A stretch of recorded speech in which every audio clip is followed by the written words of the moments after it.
After a bad car accident, I asked my wife to pick me up from the ER.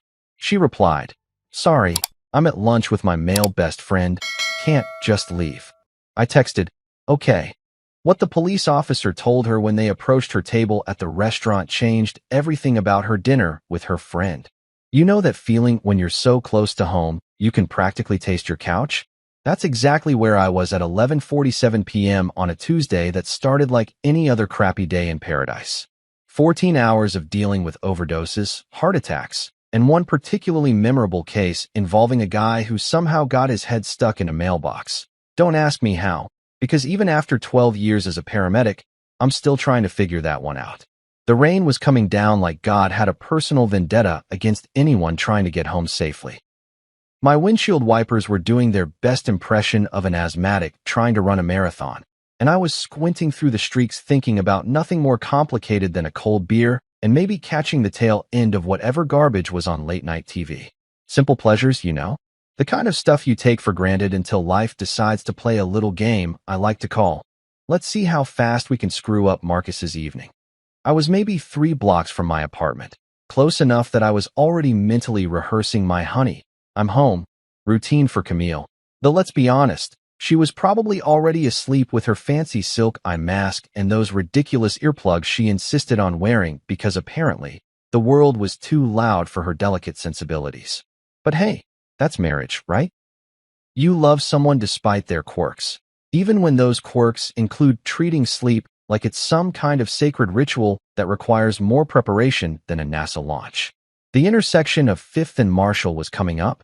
You know, that sketchy one where half the streetlights are always busted and the other half flicker like they're auditioning for a horror movie. I slowed down because, call it professional paranoia, but when you've scraped enough people off the pavement, you tend to drive like your grandmother on a Sunday afternoon.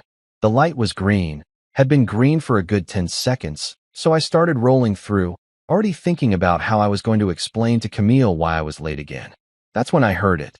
The sound that every paramedic knows but never wants to hear when they're not on the job. The angry roar of an engine pushed way past its limits, tires screaming against wet asphalt like banshees with a noise complaint. I had maybe half a second to think, "Oh, this is gonna suck," before the world went completely sideways. The souped-up Honda Civic, and yes, I caught the make and model even as it was busy rearranging my life, came flying through that red light like it was more of a suggestion than an actual traffic law. The kid behind the wheel couldn't have been more than 20, probably hopped up on energy drinks, and that special kind of stupidity that makes you think you're invincible right up until physics decides to teach you otherwise. Impact. That's all I remember for a split second. Pure, concentrated impact that felt like getting hit by a freight train made of spite and poor life choices. My driver's side door caved in like it was made of tinfoil, and suddenly I was intimately acquainted with parts of my car that were never meant to be interior features. Glass exploded everywhere, tiny diamonds of pain that sparkled in the streetlight before gravity pulled them down like the world's most painful snow. The screaming started immediately, mine, his, and about 3 different car alarms that decided this was the perfect time to remind everyone that they existed. The rain kept falling because apparently, Mother Nature doesn't pause for personal catastrophes, and it mixed with something warm running down my face that I was pretty sure wasn't sweat. My left arm was making a shape that arms definitely aren't supposed to make, bent at an angle that would have been impressive if it weren't attached to me. The pain hit in waves, starting as a dull roar and building to a crescendo that made my teeth ache. My head felt like someone was using it as a bass drum, and when I tried to focus on anything specific, the world kept sliding in and out of focus like a broken camera lens. Then came the darkness. Not the peaceful kind you get when you're falling asleep after a good day, but the heavy, oppressive kind that feels like being buried alive. I could hear voices getting farther away, sirens in the distance getting closer, and the steady patter of rain on metal that sounded like applause for the universe's latest joke at my expense. When I came back to something resembling consciousness, I was staring up at faces I recognized. Jimmy Rodriguez and Sarah Chun from Station 19, 2 of the best paramedics in the city, and people I'd worked alongside more times than I could count.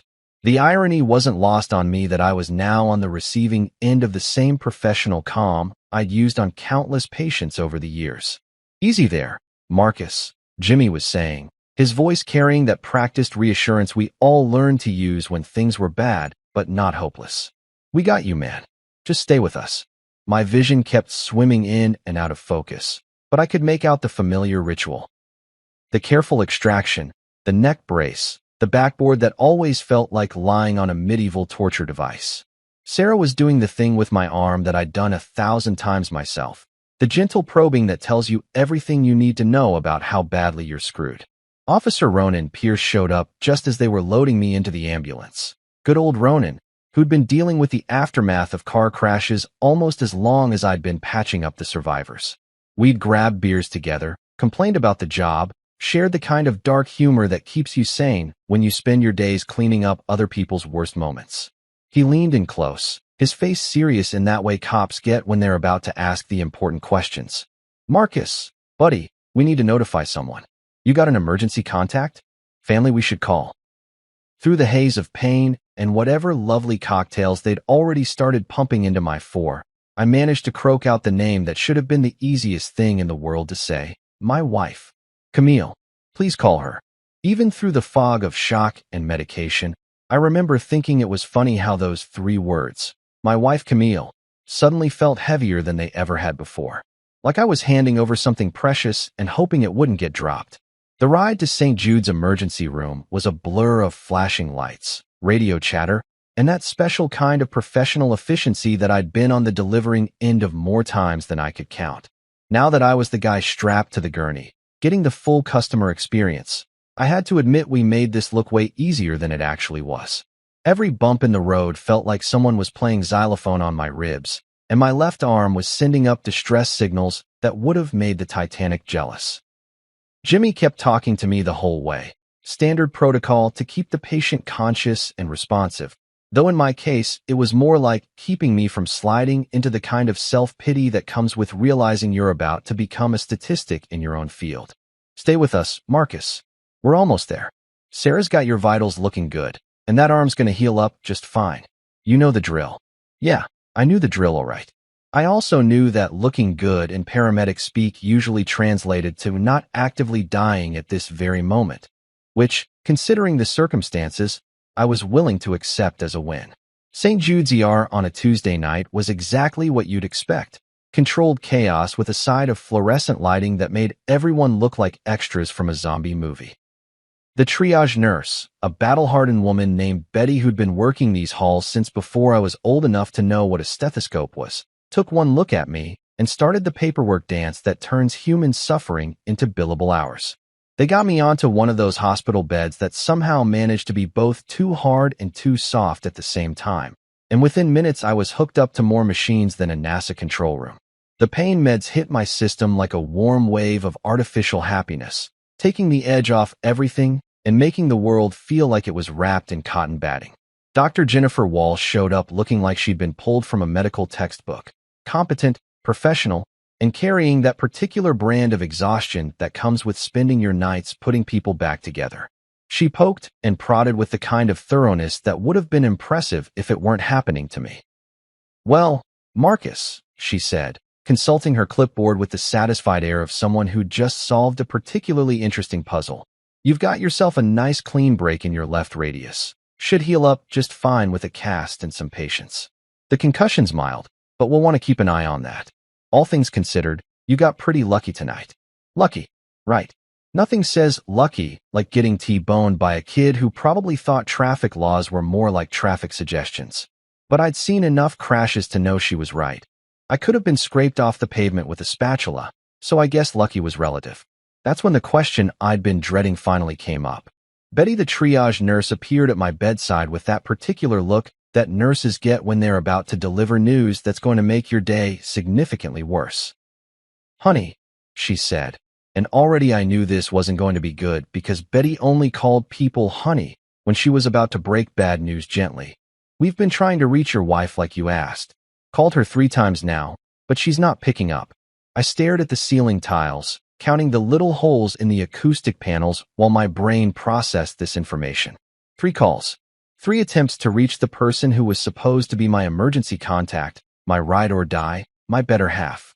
The person who should have dropped everything and come running the moment she heard I was hurt. But I already knew where she was, didn't I? Tuesday lunch with Damian Price, her best friend, who had more money than sense and enough fake deep philosophy to choke a horse. Every Tuesday, like clockwork, they'd meet up at some trendy cafe downtown to discuss art and literature and whatever other pretentious garbage trust fund babies talked about when they weren't busy inheriting their way through life. Damien was one of those guys who wore designer jeans to look casual and quoted Nietzsche at dinner parties like he'd personally discovered philosophy. The kind of guy who called himself an entrepreneur but never seemed to actually do any work, unless you counted posting inspirational quotes on Instagram as a legitimate business venture. Camille always insisted he was like a brother to her, which might have been more convincing if brothers typically looked at their sisters the way I'd caught him looking at my wife. But hey, what did I know? I was just the husband who worked 14-hour shifts saving lives while she discussed the deeper meaning of abstract art over $20 salads. The pain meds made my fingers feel like they belonged to someone else, but I managed to fish my phone out of my pocket with my good hand. The screen was cracked, probably happened during my intimate encounter with that Honda Civic, but it still worked well enough to send a text. I typed slowly, each letter a small victory against the fog in my brain. Car accident. I'm at St. Jude's ER. Broken arm. Can you pick me up? I hit send and waited. The little delivered notification popped up immediately, so I knew the message went through. Then came the 3 dots that meant she was typing back, and for a moment I felt this pathetic surge of relief. Maybe she'd panic. Maybe she'd apologize profusely for not answering. Maybe she'd drop everything and rush over like a normal person would when their spouse ended up in the hospital. The response that came back was a masterclass in exactly how not to react when your husband nearly dies in a car crash. Ugh, Marcus, that sucks. But I'm at lunch with Damien. It's important. Can you get a cab? Let me know how it goes. I read it once. Then again. Then a third time because surely I was misunderstanding something. Maybe the concussion was affecting my reading comprehension. Maybe the pain meds were making me see things that weren't there. But no. There it was in black and white on my cracked phone screen. Her husband was in the emergency room, and her primary concern was that it might inconvenience her very important lunch date with her very important friend who wore scarves in July and thought having opinions about wine made him interesting. Ugh, Marcus, that sucks. Like I told her I was stuck in traffic or ran out of milk. Can you get a cab? Because nothing says loving spouse support quite like suggesting your injured husband take public transportation home from the hospital. The really beautiful part was, let me know how it goes. As if my medical emergency was some kind of minor inconvenience that she'd check in on later when it was more convenient for her social calendar. I stared at that message for what felt like hours, but was probably only a few minutes, feeling something shift inside my chest that had nothing to do with the accident. It was like watching a house of cards collapse in slow motion. Except the house was my marriage, and the cards were all the little compromises and excuses I'd made over the years. Betty came back to check on me, and I could tell from her expression that she'd been hoping for better news about my emergency contact situation. Any luck reaching your wife, honey? I held up my phone, showing her the text exchange. Betty read it, and I watched her professional nurse expression crack just slightly around the edges. Oh, she said. And that one word contained about 17 different kinds of disapproval. I managed what I hoped was a smile, though it probably looked more like a grimace. Yeah. Oh. With my good hand, I slowly typed out a response that would have won awards for understatement. Okay. Just okay. Because really, what else was there to say? My wife had just told me that her lunch plans were more important than her husband's trip to the emergency room, and somehow, lying there in that hospital bed with machines beeping around me and my arm throbbing despite the medication, that one word felt like the most honest thing I'd said in years. You know that moment when you're standing at the edge of a cliff and you realize you have 2 choices, step back to safety or jump into the unknown. That's exactly where I was, lying in that sterile hospital bed with nothing but the steady beep of machines and the distant sound of other people's emergencies echoing through the halls.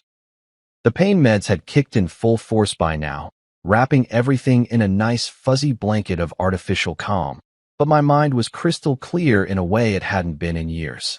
That text from Camille, all 23 words of pure, concentrated selfishness, had done something to me that no amount of medication could touch. It wasn't just disappointment anymore, though God knows I'd had plenty of practice with that particular emotion over the past few years of our marriage. No, this was something else entirely. This was the sound of the last thread snapping, the final straw breaking the camel's back, the moment when you realize you've been playing a game where only one person knew the rules. I stared at my phone screen until the letters started to blur together, reading that message over and over like maybe if I looked at it enough times, the words would magically rearrange themselves into something that resembled basic human decency. But nope. There it was in all its glory, a perfect little snapshot of exactly how much my wife valued our relationship when it came into conflict with her social calendar. The really beautiful part was how she'd signed off with "let me know how it goes," like she was checking in on a dentist appointment or waiting to hear how a job interview went. Not, "I'm coming right now." Not, "Oh my God, are you okay?" Not even, "I'll be there as soon as I can." Just a casual request for updates when convenient, like I was live tweeting my medical emergency for her entertainment. Betty walked by again, giving me that look that nurses perfect over years of dealing with people at their lowest points. Part sympathy, part professional concern, and part barely concealed judgment about the quality of my life choices. I caught her eye and tried for a smile that probably came out looking more like a grimace. "You hanging in there, honey?" she asked, and I could tell she was thinking about that text exchange she'd witnessed earlier. "Oh, I'm just peachy," I managed, which was about as much sarcasm as I could muster through the pharmaceutical haze. "Living the dream over here." She patted my good arm with the kind of gentle firmness that only comes from years of dealing with people who are having the worst day of their lives. "You need anything? Someone else we can call maybe." That's when the idea hit me. Not like a lightning bolt of inspiration, but more like a slow, warm realization that I actually had options here. See, the thing about being married to someone for 6 years is that you learn their routines, their habits, their little rituals. And Camille's Tuesday lunch with Damien wasn't just any old lunch. It was a production, a carefully orchestrated performance of sophistication and culture that always happened at the same place, at the same time, with the same pretentious attention to detail. The Marlowe Cafe, downtown, where they served $15 avocado toast and called it artisanal, because apparently adding an adjective made it worth 3 times what normal toast should cost. Where Damien would hold forth about whatever book he'd skimmed that week, while Camille hung on his every word like he was dispensing wisdom from on high, instead of just regurgitating shit he'd read on Wikipedia. I knew exactly where she was, and more importantly, I knew she'd be there for at least another hour because Camille never cut these lunches short.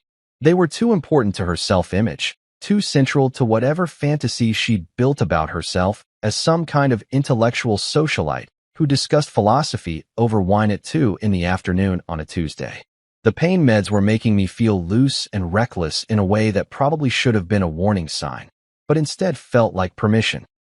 Permission to stop being the understanding husband, the guy who made excuses for his wife's behavior, the pushover who accepted, "I'm busy with Damien," as a reasonable response to a medical emergency. I picked up my phone again, scrolling through my contacts until I found Ronan's number. Officer Ronan Pierce, good old reliable Ronan, who'd been dealing with the aftermath of people's bad decisions for almost as long as I'd been patching up the results. We'd grabbed beers together after particularly rough shifts, commiserated about the job, shared the kind of gallows humor that keeps you sane when your daily routine involves cleaning up other people's worst moments. More importantly, Ronan was exactly the kind of by-the-book cop who took emergency notifications seriously. The kind of guy who believed that when someone ended up in the hospital, their emergency contact should actually be contacted, even if it meant interrupting their very important lunch date. My finger hovered over his number for just a moment while the last rational part of my brain tried to talk me out of what I was about to do. This was petty, it whispered. This was vindictive. This was going to cause a scene and embarrass Camille in front of her precious friend and probably end up making things worse between us in the long run. But you know what? That rational voice could go straight to hell, because it had been making excuses for Camille's behavior for years. And where had that gotten me? Lying alone in a hospital bed while my wife prioritized her social life over my well-being. I hit the call button. Ronan picked up on the second ring, his voice carrying that particular blend of authority and concern that cops use when they're not sure if they're about to deal with an emergency or just another routine call. Pierce here. Marcus? How you holding up, buddy? Hey, Ronan, I said, and even through the medication fog, I could hear something different in my own voice, something harder, more resolved. I'm doing okay, all things considered, but I've got a situation with my emergency contact. Yeah? What's going on? I could picture him on the other end of the line, probably sitting in his patrol car or at his desk, already reaching for a pen because Ronan was the kind of cop who took notes about everything. Detail-oriented, thorough, the type of guy who crossed every T and dotted every I because he understood that sometimes the little things mattered more than anyone realized. She didn't answer her phone, I said, which was technically true, just not the whole story. But I know where she is, the Marlowe Cafe downtown. Table by the window, probably. Maybe you could notify her in person? There was a pause on the other end of the line, and I could practically hear the wheels turning in Ronan's head. He knew me well enough to know that I wasn't the type to cause drama without a good reason, but he also knew me well enough to sense that there was more to this story than I was letting on.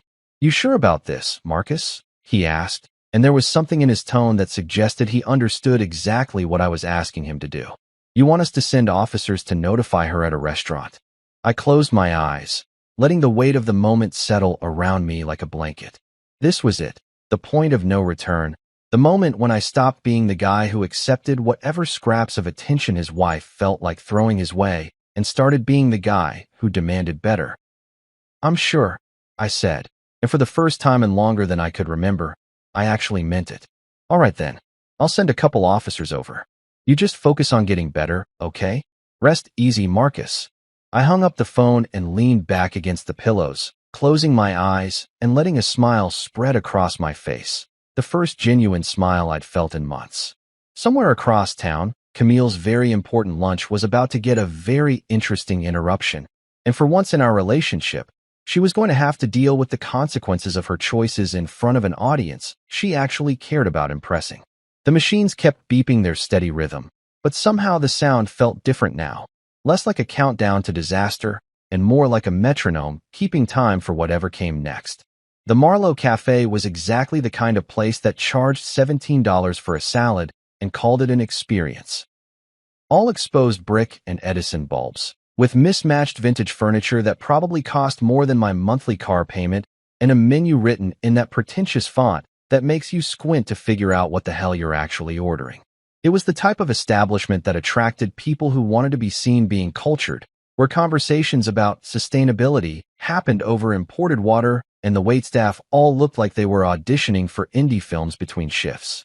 Camille and Damien had claimed their usual spot by the floor-to-ceiling windows that faced the street, prime real estate for people watching and, more importantly, for being watched. She was wearing that cream-colored blouse she'd spent way too much money on, the one that made her feel sophisticated and worldly, paired with the gold jewelry that caught the afternoon light just right. Damien was in his standard uniform of artfully distressed jeans and a button-down that probably cost more than most people's weekly grocery budget, his perfectly tousled hair looking like he'd just rolled out of bed if beds came with personal stylists. They looked like a spread from some lifestyle magazine. Two beautiful people having a beautiful conversation in a beautiful space, completely insulated from the harsh realities of the world outside their bubble of privilege and pretension. Camille was laughing at something Damien had said, that musical laugh she used when she wanted to seem charmed and delighted, while he gestured with his wine glass like he was conducting an orchestra of his own brilliance. The other diners were the usual crowd you'd expect at a place like this. Young professionals trying to impress clients, stay-at-home moms treating themselves to an expensive lunch away from the kids, and a few genuine food enthusiasts who didn't mind paying premium prices for what was admittedly pretty decent cuisine. Everyone was absorbed in their own little worlds of conversation and carefully curated experiences, the kind of people who photographed their food before eating it and posted reviews on Yelp that used words like elevated and transcendent. That's when the atmosphere shifted. The front door opened with the little electronic chime that announced new arrivals, but instead of another pair of well-dressed diners or a nervous couple on a first date, two police officers walked in. Not detectives in suits trying to blend in, but full uniform, badge and gun wearing, official business police officers who looked like they meant business and weren't particularly interested in the artisanal bread service. The effect was immediate and dramatic. Conversations didn't just pause. They died mid-sentence, leaving behind the kind of silence that only happens when something completely unexpected crashes into a carefully controlled environment. Forks stopped halfway to mouths.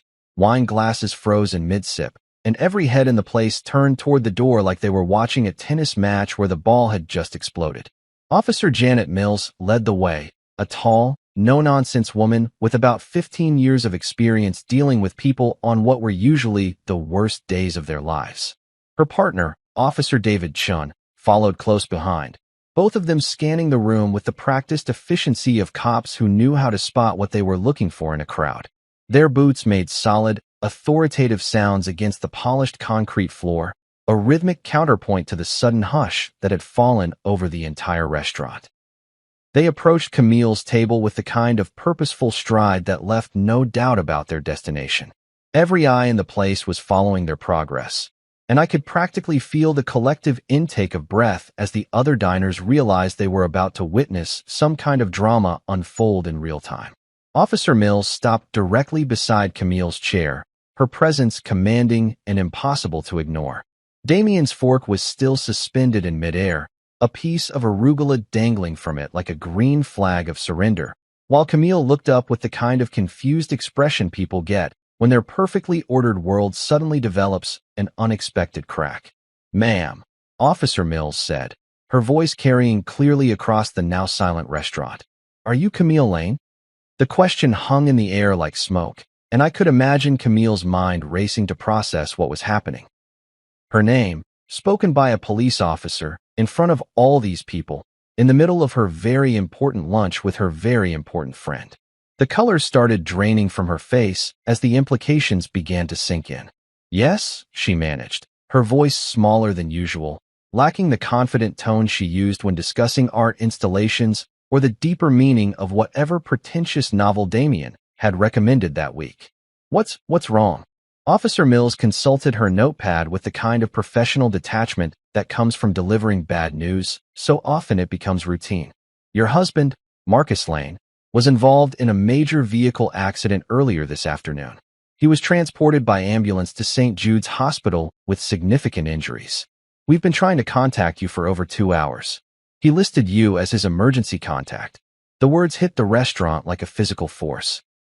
I could imagine the collective gasp from the other diners, the way conversations at nearby tables would resume in urgent whispers, the way people would lean forward slightly to make sure they didn't miss any of this unexpected entertainment. Damien's reaction was particularly satisfying to imagine, his carefully cultivated image of sophisticated worldliness cracking like cheap paint as he realized he was suddenly part of a very real, very serious situation that couldn't be solved with wine pairings or intellectual discussions. His fork finally completed its journey to the table, forgotten as he stared at the officers with the expression of someone who'd just realized the world contained problems that trust funds couldn't fix. "Significant injuries?" Camille repeated, and I could picture her voice cracking slightly on the words. The woman who'd texted, "Ugh, that sucks," was now faced with the reality of what that actually meant, delivered by uniformed officers in front of a room full of witnesses who were hanging on every word. Officer Mills continued with the kind of professional thoroughness that Ronan had undoubtedly requested. He suffered a broken arm and concussion when another vehicle ran a red light and struck his car. The accident occurred at approximately 11:47 p.m. He's currently stable at St. Jude's Emergency Department. The silence in the restaurant was so complete you could have heard a pin drop, except for the soft jazz music still playing through the speakers, an absurdly cheerful soundtrack to what was rapidly becoming the most uncomfortable lunch of Camille's life. "We've been attempting to reach you since the accident occurred," Officer Chen added, his tone carrying just a hint of reproach that suggested he'd been briefed on exactly how long they'd been trying to contact the victim's wife. "Multiple calls to your listed number went unanswered." I could imagine Camille's phone, sitting silent in her purse while she focused on more important things like Damien's thoughts on postmodern literature or whatever philosophical garbage they'd been discussing while her husband lay bleeding in a hospital bed. "He specifically asked us to notify you in person," Officer Mills concluded, and those words were probably the most beautiful thing I'd ever heard. even though I wasn't there to witness their impact firsthand. The officer's tone was perfectly neutral, completely professional, but somehow managed to carry an undertone that suggested exactly what she thought about a wife who couldn't be reached when her husband was fighting for his life. It was the kind of subtle judgment that only comes from years of dealing with people's priorities and finding them wanting. You'll also need to coordinate with the towing company regarding personal effects from the vehicle, Officer Chen added, consulting his own notes. The car was declared a total loss at the scene. Here's the information for the impound lot. He handed her a business card, and I could imagine her taking it with shaking hands, still trying to process the fact that her husband's car, and nearly her husband, had been destroyed while she was discussing the artistic merit of overpriced appetizers. That's all the information we have at this time, ma'am, Officer Mills said, closing her notepad with a decisive snap that probably echoed through the silent restaurant like a gunshot. We strongly suggest you proceed to the hospital immediately.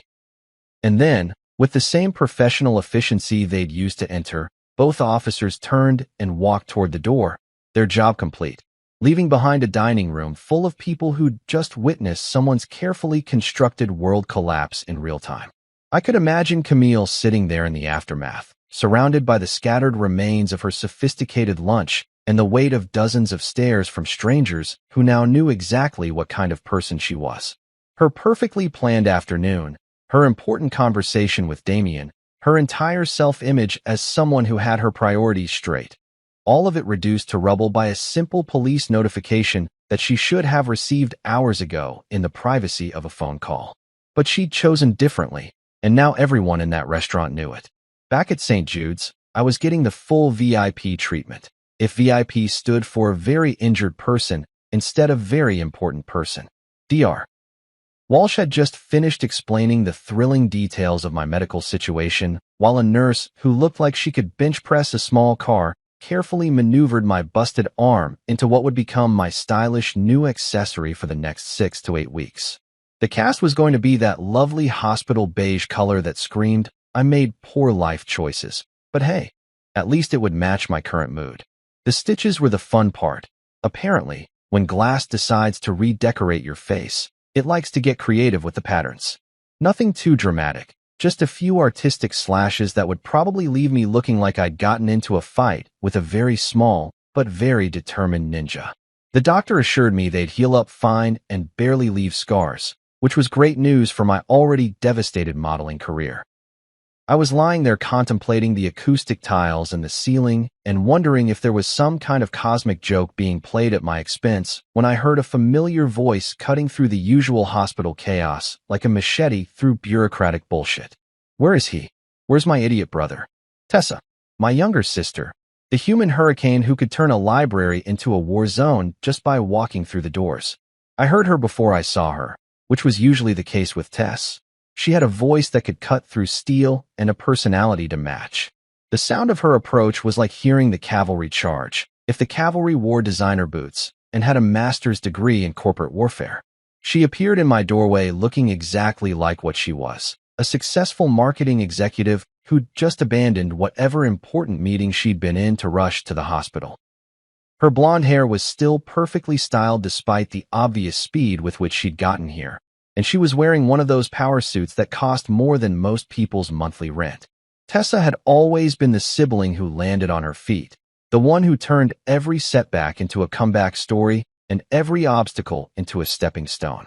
But right now, she looked like she was ready to burn down half the city to get to whoever had hurt her big brother. Jesus Christ, Marcus, she said, taking in the full scope of my condition with the kind of clinical assessment that came from years of dealing with crisis management in the corporate world. You look like you got hit by a truck. Close. I managed, holding up my phone to show her the text exchange that had become the centerpiece of my evening's entertainment. Honda Civic. But check this out. This is the real injury. Tessa took my phone and read through the messages, her expression shifting from concern to disbelief to what I could only describe as controlled nuclear fury. She read it once, then again, then a third time like she was making absolutely sure she hadn't misunderstood something fundamental about human decency. Are you fucking kidding me? She said, and I was pretty sure the nurse 3 rooms over could hear her. She said, ugh, that sucks about her husband being in a car accident. Don't forget the part where she suggested I take a cab home from the emergency room. I added helpfully. That was my personal favorite touch. Tessa stared at the phone screen for another long moment, and I could practically see the gears turning in her head. My sister didn't just get angry, she got strategic. When Tessa decided someone needed to be dealt with, she approached it like a military campaign, complete with tactical planning and precision execution. "Oh, we're done," she said finally, handing me back my phone with the kind of careful control that suggested she was fighting the urge to throw it against the wall. "We are so fucking done with this bullshit." I asked, though I had a pretty good idea where this was heading. "Marcus, I've been watching you make excuses for that woman for 6 years, Tessa said, pulling up the visitor's chair with more force than strictly necessary. 6 years of watching her treat you like an inconvenience, like some kind of backup plan she keeps around for when her real life gets boring. And now this." She gestured at my cast, my stitched-up face, the general disaster that had become my evening. "Your husband is lying in a hospital bed, and her biggest concern is that it might interrupt her lunch date with Captain Trust Fund? No, absolutely not. This ends tonight." The thing about Tessa was that when she made a decision, it wasn't really a suggestion or a proposal. It was more like a natural law that the universe just had to adjust to accommodate. She'd been that way since we were kids, the little sister who somehow ended up being the one calling the shots by sheer force of will and an absolute refusal to accept anything less than what she considered acceptable. "I'll take you home," she continued, already pulling out her own phone and scrolling through her contacts like a general reviewing her available troops. "But first, we're going to deal with Camille. Permanently." "Tess," I started, but she held up a hand that could have stopped traffic. "No," she said firmly. "No more, but she's my wife, or, but I love her, or any of that bullshit. She just showed you exactly who she is and exactly how much you matter to her. When someone tells you who they are, Marcus, you listen." She was right, of course. Tessa was almost always right about people, which was probably why she'd been so successful climbing the corporate ladder while I'd been content to spend my days patching up other people's mistakes. She had this ability to cut through all the noise and see people for exactly what they were, without the rose-colored glasses that the rest of us use to make reality more palatable. "Besides," she added, her voice taking on that particular tone that meant she'd already started planning whatever came next, "this isn't just about tonight. This is about all the nights, all the times she's chosen something or someone else over you, all the ways she's made you feel like you should be grateful for whatever scraps of attention she felt like throwing your way." I thought about that for a moment, letting the truth of it settle in my chest next to all the other uncomfortable realizations this night had brought. Tessa wasn't wrong. This wasn't an isolated incident. It was just the most obvious example of a pattern that had been going on for years. All those times Camille had been too busy, too tired, too focused on her own priorities to make space for mine. All those moments when I told myself that this was just how marriage worked, that compromise meant accepting less than what you actually needed. "So what are you suggesting?" I asked, though I suspected I already knew the answer.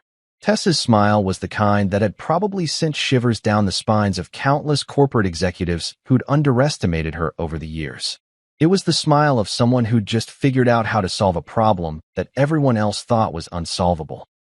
"I'm suggesting we clean house," she said, scrolling through her phone with the focused intensity of someone who was already 3 steps ahead of the conversation. "I'm suggesting we make sure that when Princess Camille finally decides to grace us with her presence, she finds out exactly what happens when you choose a lunch date over your husband's life." The machines kept beeping their steady rhythm around us, but somehow the sound felt different now, less like medical equipment monitoring a patient and more like a countdown timer marking the end of something that had been broken for longer than I'd been willing to admit. "We're going to clear her out of your life," Tessa said with the kind of finality that suggested the decision had already been made and the rest was just logistics. "Completely. Permanently. And we're going to do it right." And looking at my sister's face, seeing the determination there that I'd watched her use to bulldoze through every obstacle life had thrown her way, I realized that for the first time in years, I actually believed that things were about to change. The beautiful thing about pain medication is that it doesn't just dull physical pain. It also provides this lovely buffer between you and the emotional train wreck that your life has suddenly become. So when my phone started buzzing like an angry wasp trapped in a jar, I was able to watch the incoming messages from Camille with the kind of detached fascination usually reserved for nature documentaries about predators in their natural habitat. The first text came through while Tessa was still in full battle planning mode, scrolling through her contacts and muttering things that would have made a sailor blush. My phone lit up with Camille's name, and I have to admit, there was a moment where some pathetic part of me thought maybe, just maybe, she was calling to apologize, to explain, to somehow make this whole disaster make sense. I should have known better. I'm on my way. I didn't know it was that serious. That was message number 1, and already I could feel my blood pressure rising despite the pharmaceutical cocktail keeping me artificially calm. She didn't know it was that serious? I'd literally told her I was in the emergency room with a broken arm. What part of emergency room and broken arm suggested a minor inconvenience that could wait until after dessert and coffee? But wait, there was more. Because apparently, when Camille was on a roll, she really committed to the performance. Why didn't you call more than once? And there it was, the classic deflection move that I'd seen her pull countless times over the years. Something goes wrong, and somehow it becomes someone else's fault. Never mind that she'd ignored 3 calls from the hospital while her husband was being cut out of a mangled car. Never mind that any normal human being would have answered their phone when the hospital kept calling. No, the real problem was that I hadn't tried hard enough to reach her. Tessa looked up from her phone when she heard me make that particular sound that's somewhere between a laugh and a growl. "What now?" she asked, though her expression suggested she already knew this wasn't going to be good news. I showed her the messages, watching her face cycle through the same progression of emotions I'd just experienced: confusion, disbelief, and finally, the kind of cold fury that made me glad we were related instead of enemies. "Oh, this bitch has some serious balls," Tessa said, and I was pretty sure the elderly patient in the next bed could hear her through the thin walls. "She's actually trying to make this your fault?" Before I could answer, my phone buzzed again. Message number 3 in what was rapidly becoming a masterclass in how not to respond when your spouse nearly dies in a car accident. "Did you seriously send cops to embarrass me? That was cruel, Marcus."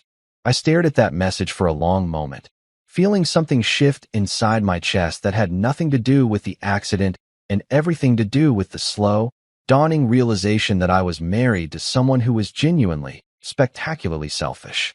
Not just inconsiderate or thoughtless. Actually, fundamentally incapable of seeing beyond her own immediate needs and wants. She was embarrassed.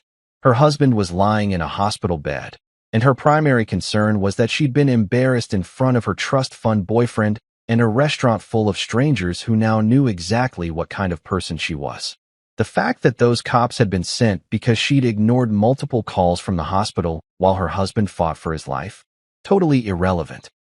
The real victim here was Camille and her wounded pride. "Let me guess," Tessa said, reading over my shoulder. "She's mad that you made her look bad?" "Gets better," I said, because apparently my phone wasn't done delivering this evening's entertainment. Message number 4 arrived like the grand finale of a fireworks show. If fireworks shows were designed to demonstrate the absolute worst of human nature. "This is your fault." 3 words. 3 simple, beautiful words that somehow managed to encapsulate everything wrong with my marriage and everything I'd been too stupid or too stubborn to see for the past 6 years. All of this, was my fault. The accident was my fault, presumably because I'd had the audacity to drive home from work. The hospital visit was my fault, probably because I should have been more careful about getting T-boned by teenagers with more horsepower than brain cells. The police notification was my fault, because I should have somehow known that my wife would be too busy discussing postmodern art to answer her phone when the hospital called. Hell, knowing Camille, my broken arm was probably my fault too, because I should have been tougher or more resilient or better at predicting when drunk kids were going to run red lights. Tessa read that last message and went very, very quiet. In my experience, when my sister went quiet, it usually meant someone was about to have a very bad day, and that someone was typically whoever had been stupid enough to piss her off. "Marcus," she said, her voice carrying the kind of deadly calm that corporate executives probably heard right before they got fired. "I need you to listen to me very carefully." "Are you listening?" "I'm listening," I said, though honestly, The pain meds were making everything feel like it was happening underwater. I want you to block her number. Right now? Before she sends any more of this toxic bullshit your way. I looked down at my phone, at the string of messages that read like a textbook example of emotional manipulation and victim blaming. Part of me, the part that had been making excuses for Camille's behavior for years, wanted to argue. Wanted to say that she was probably just panicked, that people said stupid things when they were scared, that maybe if I just gave her a chance to explain, this would all make sense somehow. But the rest of me, the part that was finally starting to wake up after years of sleepwalking through my own life, knew better. This wasn't panic. This wasn't fear. This was Camille showing me exactly who she was when the chips were down, when something actually mattered, when she had to choose between her own convenience and her husband's well-being. And she'd chosen convenience. She'd chosen Damien and his philosophical bullshit and her precious lunch over the man she'd promised to love and honor and all that other stuff that apparently only applied when it was convenient for her social calendar. You know what? I said, scrolling through my phone's settings with my good hand. You're absolutely right. I found her contact information and hit the magic button that would send any future communications from my loving wife straight into the digital void where they belonged. Block contact. Are you sure? Yes, I was sure. More sure than I'd been about anything in a very long time. The screen confirmed the action with a little notification that somehow felt more satisfying than any of the pain medication they'd been pumping into my system. Camille Lane, contact blocked. 3 beautiful words that felt like the first honest thing that had happened all day. There, I said, showing Tessa the screen. Done. She smiled. Not the corporate shark smile from earlier, but something warmer, prouder. Good. Now, what do you say we make sure she gets the message loud and clear? I looked at my sister, this force of nature who'd dropped everything to rush to my side when I needed her, who'd seen through Camille's bullshit years before I'd been ready to admit it existed, who was now ready to go to war on my behalf without asking for anything in return. What did you have in mind? I asked. Tessa's smile widened, and I realized that blocking Camille's number was just the opening move in whatever game my sister was about to play. And judging by the look in her eyes, it was going to be a game that Camille was completely unprepared for. Oh, Marcus, she said, already dialing someone on her own phone. You're going to love this. We're going to clean house, and we're going to do it right. The thing about Tessa is that when she decides to solve a problem, she doesn't just solve it. She completely annihilates it from existence and then builds something better in its place. Watching her work was like watching a master craftsman. If master craftsmen specialized in the complete and total dismantling of toxic relationships with military precision and a smile that could cut glass. She'd already been on her phone for 20 minutes, making calls with the efficiency of someone who'd spent years managing corporate crises and hostile takeovers.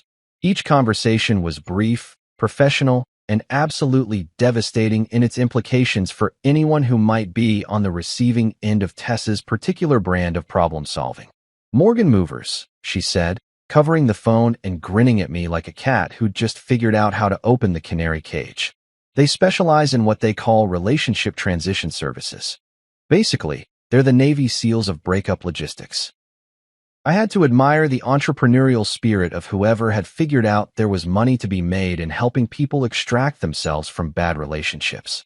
It was like divorce court, but with better customer service and probably fewer lawyers involved. Though knowing Tessa, she'd probably already thought of that angle too. Hi, this is Tessa Lane calling for my brother Marcus, she said into the phone, her voice taking on that particular tone she used when she was about to charm someone into doing exactly what she wanted. We need a complete pack-out and removal service for tomorrow morning. 1-bedroom apartment, downtown. Everything belonging to one specific person needs to be boxed, labeled, and ready for pickup. She paused, listening to whoever was on the other end. Probably some poor customer service rep who had no idea they were about to become part of Tessa's campaign to reshape my entire life. No, he won't be present during the packing, she continued, and I could practically hear the satisfaction in her voice. We'll provide a detailed list of items and photographs for identification. Yes, this is a standard relationship dissolution. Very standard.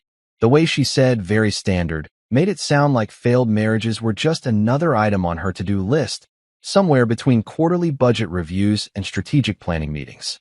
Which, knowing my sister, they probably were.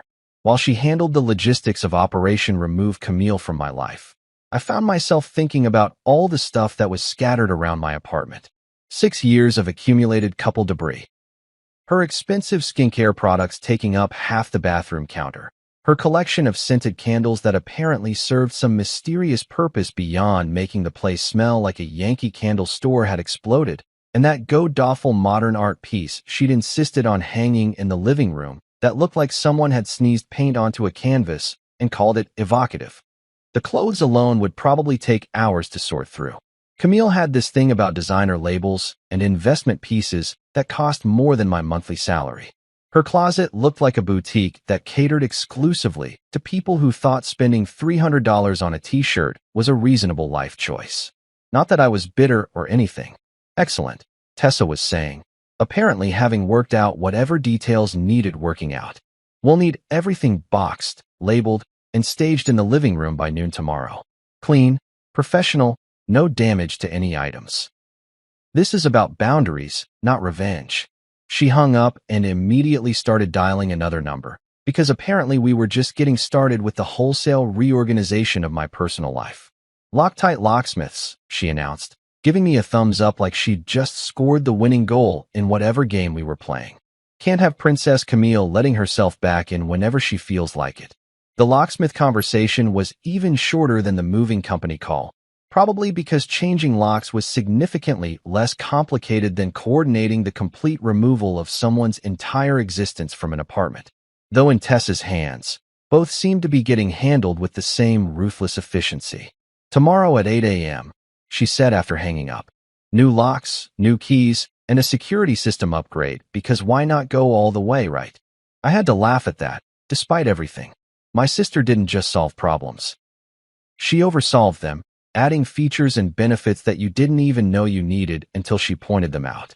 It was probably why she'd been so successful in the corporate world, where the ability to anticipate problems 3 steps ahead was worth its weight in quarterly bonuses. Now comes the fun part, she said, cracking her knuckles like a pianist preparing for a complicated concerto. The official notification. She opened her laptop, because of course Tessa traveled with a laptop, probably had a full mobile office setup in whatever ridiculously expensive car she'd driven over here, and started typing with the kind of focused intensity that usually preceded corporate bloodbaths. What are you writing? I asked, though I suspected I already knew this wasn't going to be your typical "it's not you, it's me" breakup email. A masterpiece, she said without looking up from the screen. Professional, clear, legally sound, and absolutely devastating in its politeness. I watched her type, occasionally pausing to consider word choices or restructure sentences, crafting what I could only assume was going to be the most politely brutal eviction notice in the history of failed relationships. Every few seconds, she'd smile to herself, apparently pleased with whatever literary devastation she was creating. Read this, she said finally, turning the laptop toward me. Subject: Retrieval of personal property, ***. From Tessa Lane, ***.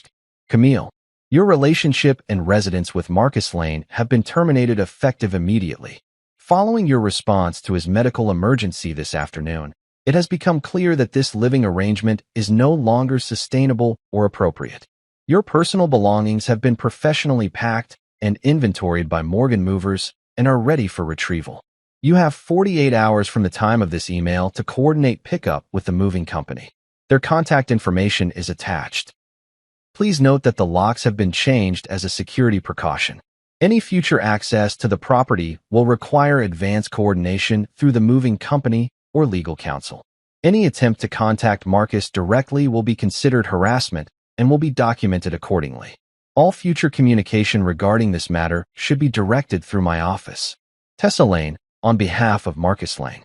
I read it twice, marveling at how Tessa had managed to make a breakup sound like a corporate merger gone wrong.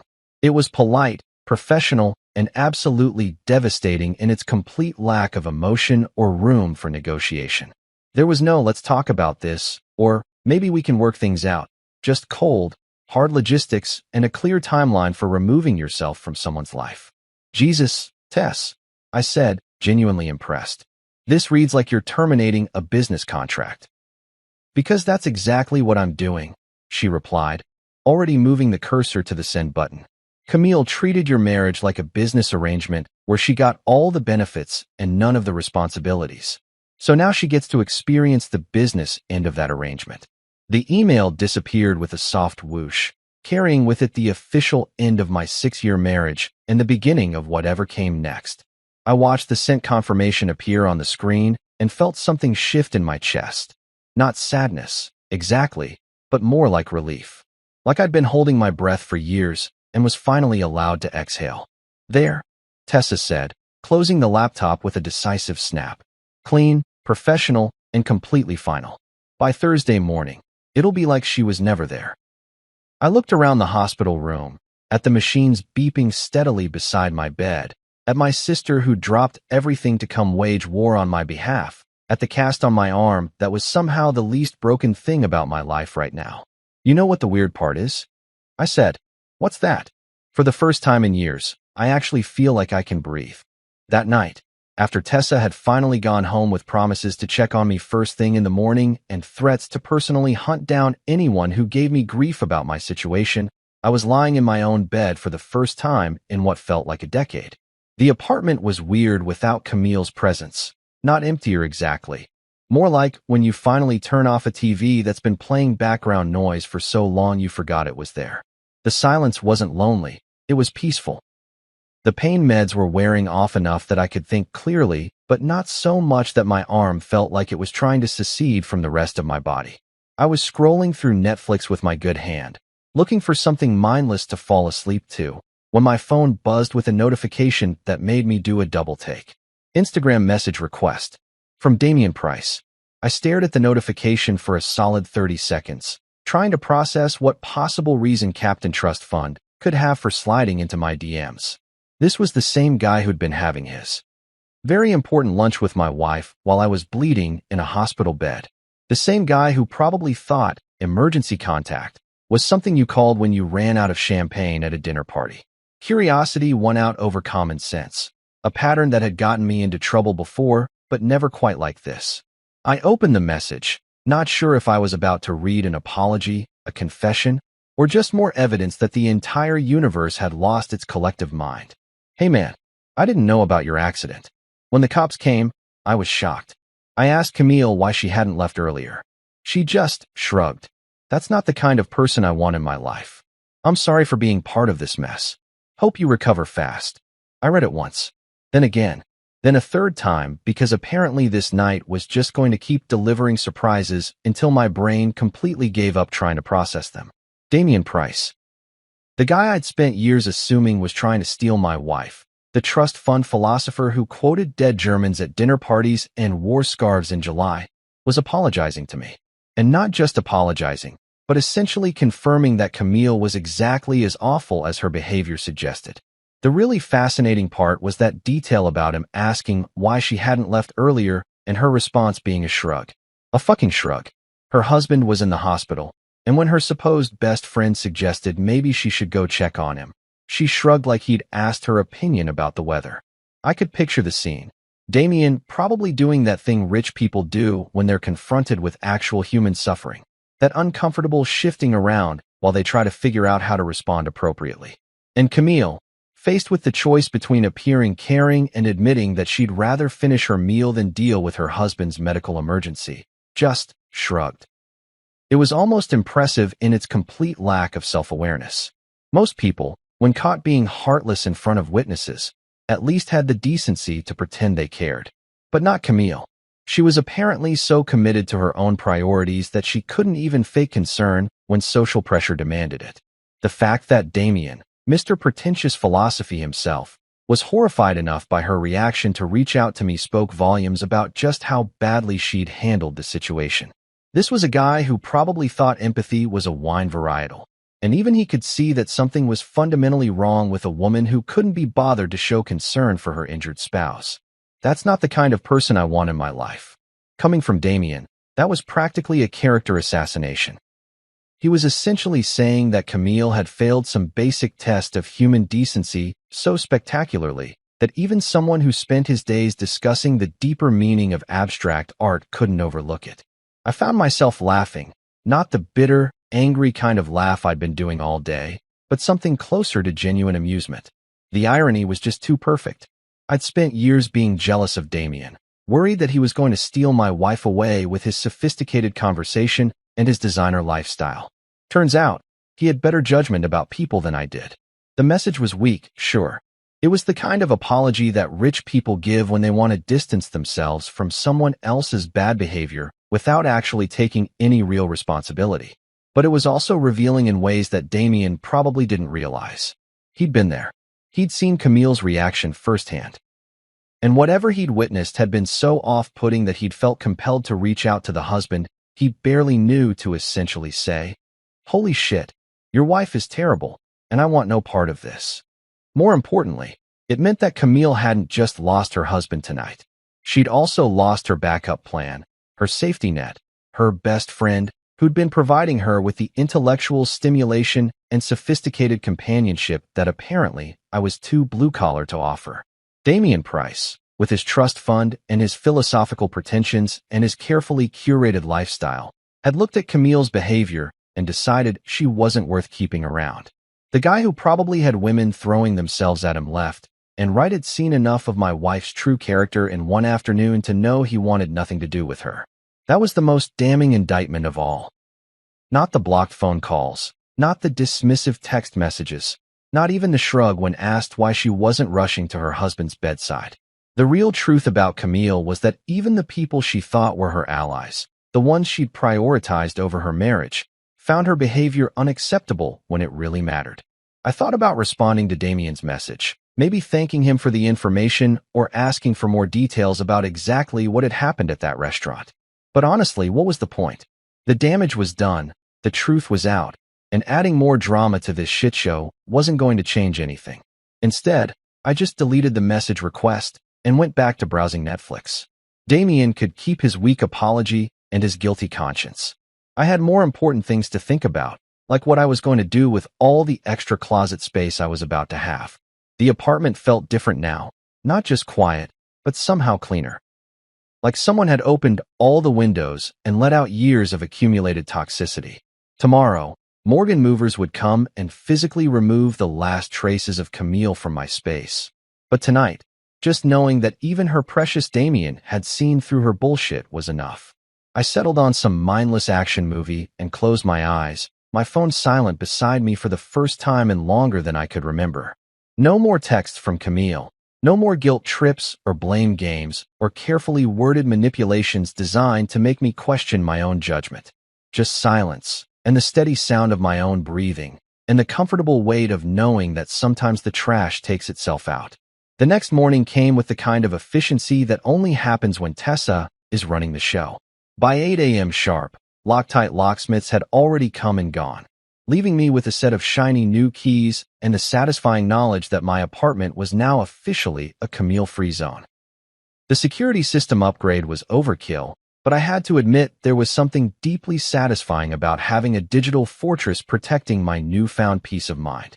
Morgan movers arrived at exactly 9 a.m. with the kind of professional cheerfulness that suggested they'd done this dance many times before. The team leader, a compact woman named Rosa who looked like she could bench press a piano, took one look around my apartment and nodded with the satisfaction of someone who'd seen it all and wasn't impressed by any of it. "Standard relationship dissolution," she said, consulting her tablet like she was reading a grocery list. "We've got the inventory list your sister provided, photos for identification, and instructions to treat everything with care regardless of personal feelings about the situation." I had to respect the professionalism. These people had turned heartbreak into a business model, and judging by their efficiency, business was probably pretty good. Rosa and her team moved through my apartment like surgical technicians, carefully identifying and boxing everything that belonged to Camille with the kind of methodical precision that would have impressed an accountant. Watching strangers pack up 6 years of someone else's life was surreal in a way that I hadn't expected. They handled Camille's expensive skincare products like they were defusing bombs, wrapped her designer clothes in tissue paper like they were museum artifacts, and carefully bubble-wrapped that god-awful modern art piece that had been haunting my living room wall for the past 3 years. "This piece here," Rosa said, gesturing at the painting that looked like someone had sneezed rainbow colors onto a canvas. The notes say it's valued at $15,000. That's what she paid for it, I confirmed, trying not to sound bitter about the fact that my wife had spent more on one piece of abstract nonsense than I made in 2 months. It's supposed to represent the fluidity of emotional expression or some shit like that. Rosa nodded with the kind of professional neutrality that suggested she'd heard worse explanations for expensive art. "We'll treat it accordingly," she said, which I assumed meant they'd wrap it up carefully instead of using it as a frisbee, though honestly, either option would have been fine with me.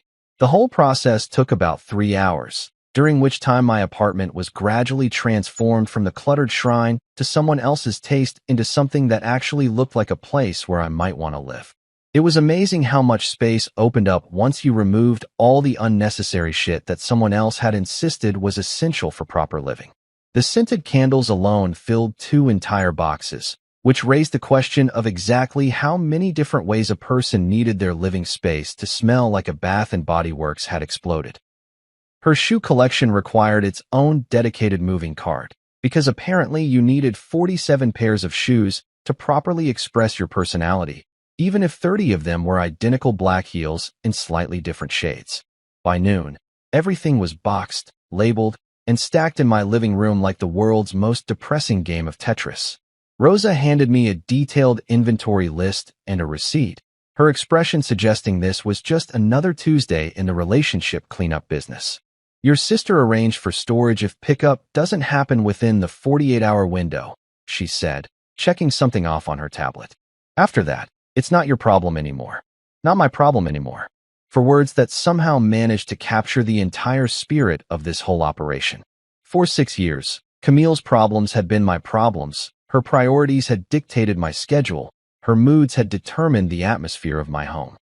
And now, with the stroke of a pen and the efficiency of professional movers, none of that was my problem anymore. I was admiring the newly spacious living room when the buzzer rang at exactly 2:17 p.m. The security camera showed a sleek black Mercedes parked outside, the kind of car that screamed, "I have money and I want everyone to know it." Camille's father's car. Mr. Howard Blythe stepped out of the driver's seat looking like he'd rather be anywhere else in the world. Howard was old-school corporate elite, the kind of guy who wore 3-piece suits to barbecues and thought casual Friday meant removing his cufflinks. He'd always been polite to me in that stiff, formal way that rich people use when they're talking to someone they consider beneath their social station but can't quite dismiss entirely. For 6 years, he'd called me the steady rock whenever anyone asked about his daughter's husband. Not Marcus or my son-in-law, but the steady rock. Like I was some kind of geological formation that existed primarily to provide stability for his precious daughter's more interesting life. It was a backhanded compliment wrapped in the kind of condescending approval that rich people mistake for genuine affection. Camille got out of the passenger's side, and I had to admit she looked like hell. Her perfectly styled hair was disheveled, her usually flawless makeup was smudged around the edges, and she was wearing yesterday's clothes like she'd slept in them. Which, knowing Camille's obsession with her appearance, meant she was either having a complete breakdown or had completely given up pretending she had her shit together. She didn't look up at the security camera, didn't try to ring the buzzer, didn't make any attempt to communicate. Just stood there staring at the building like it was some kind of fortress that had suddenly become impenetrable, which I guess it had. Through the intercom, I could hear Howard talking to someone. Probably coordinating with the moving company on his phone, because even in family crisis mode, he was still the kind of guy who delegated everything to other people. Camille stood next to him like a ghost of herself, and for just a moment, I felt something that might have been pity. But then I remembered her text messages from yesterday, her shrug when Damien suggested she should check on her injured husband, the casual way she'd suggested I take a cab home from the emergency room. The pity evaporated pretty quickly after that. The movers worked with the same professional efficiency they'd shown earlier, loading box after box into the Mercedes with the kind of careful attention that suggested Howard was paying them well to make this as painless as possible. Camille supervised the process with the vacant expression of someone who was watching their entire life get packed into cardboard containers, but she never once looked up at my windows. The whole thing took maybe 20 minutes. 20 minutes to remove 6 years of accumulated relationship debris, to pack up the physical evidence that we'd ever shared a life together, to reduce our entire marriage to a stack of boxes that could fit in the back of a luxury sedan. When they were done, Howard approached the intercom one final time. His voice crackled through the speaker with the formal politeness of someone conducting a business transaction. "Marcus, if you're listening, the items have been retrieved. Camille wanted me to tell you." He paused, and I could imagine him looking at his daughter, waiting for her to provide some final message, some last attempt at explanation or reconciliation. The silence stretched out for almost a full minute before he cleared his throat and continued.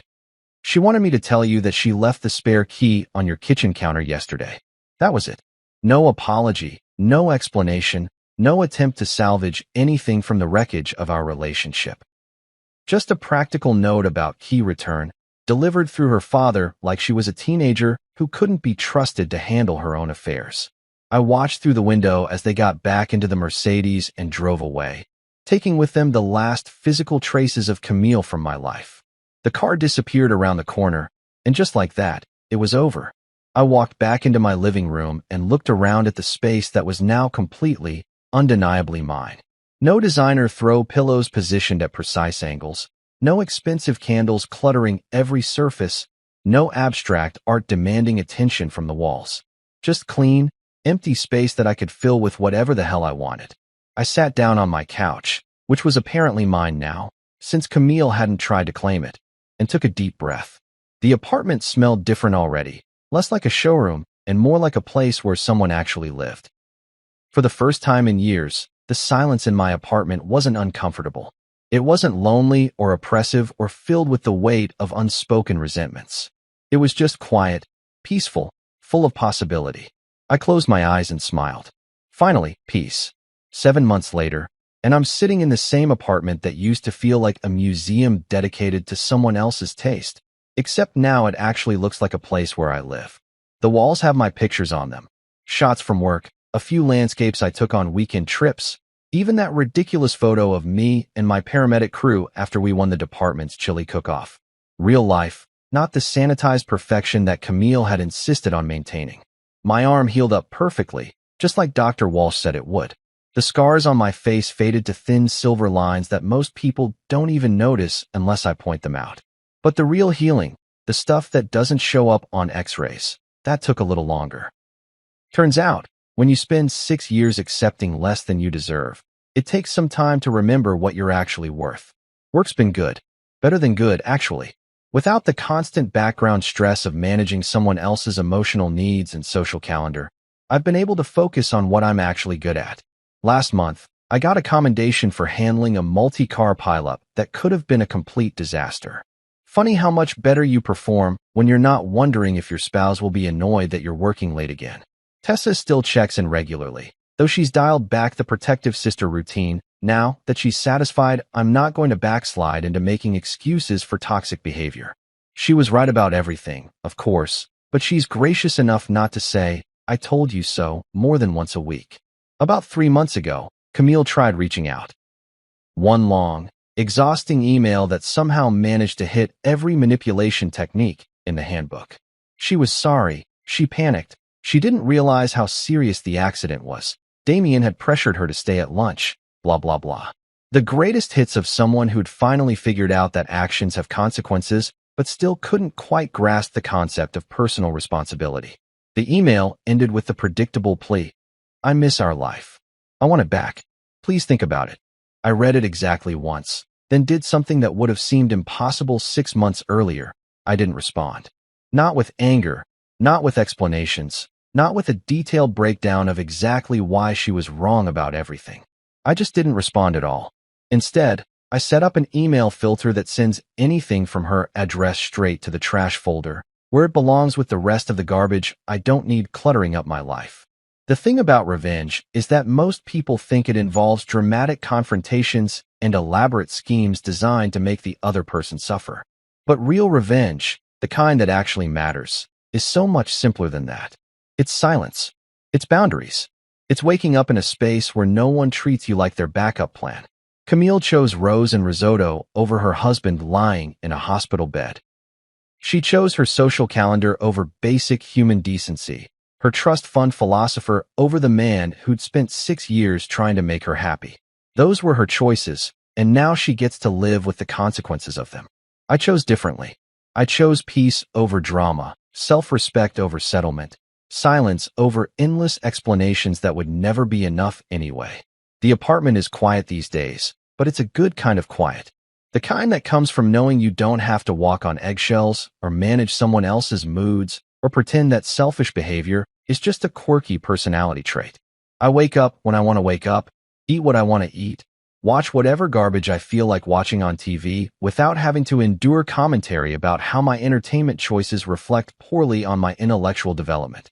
Sometimes I run into people who knew us as a couple, and they ask about Camille with that careful tone people use when they're fishing for gossip. I just tell them we're not together anymore and change the subject. No drama, no detailed explanations, no bitter rants about her character flaws. Just a simple statement of fact and a firm redirect to literally anything else. I erased her from my story completely, and I'm writing a better one now.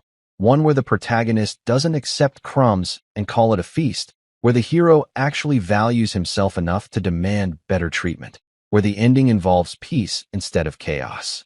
It's a good story, and for the first time in years, I'm looking forward to seeing how it turns out. I still remember the exact moment my stomach dropped. It was a quiet Thursday evening. Nothing dramatic. No storm clouds outside. Just the clinking of silverware and the hum of the kitchen fan. I was folding napkins at the dinner table, helping my wife Adeline get ready for what I believed was her brother Mason's wedding the next day. I had ironed my shirt earlier that afternoon. Even polished the old shoes I only wear to events that require smiling through small talk. You excited for tomorrow? I asked, gently tucking a napkin into a rose shape.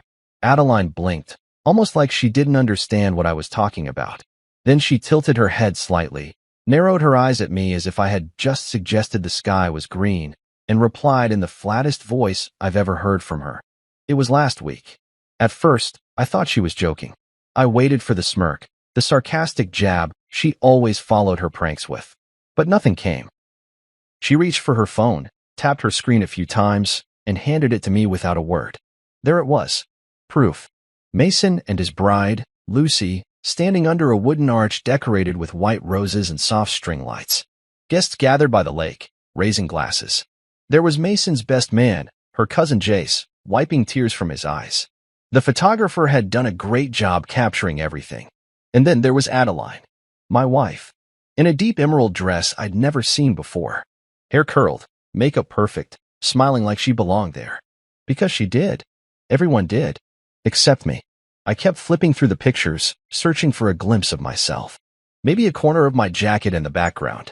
Maybe I'd forgotten I was there. Maybe they were testing me for some reason I didn't understand.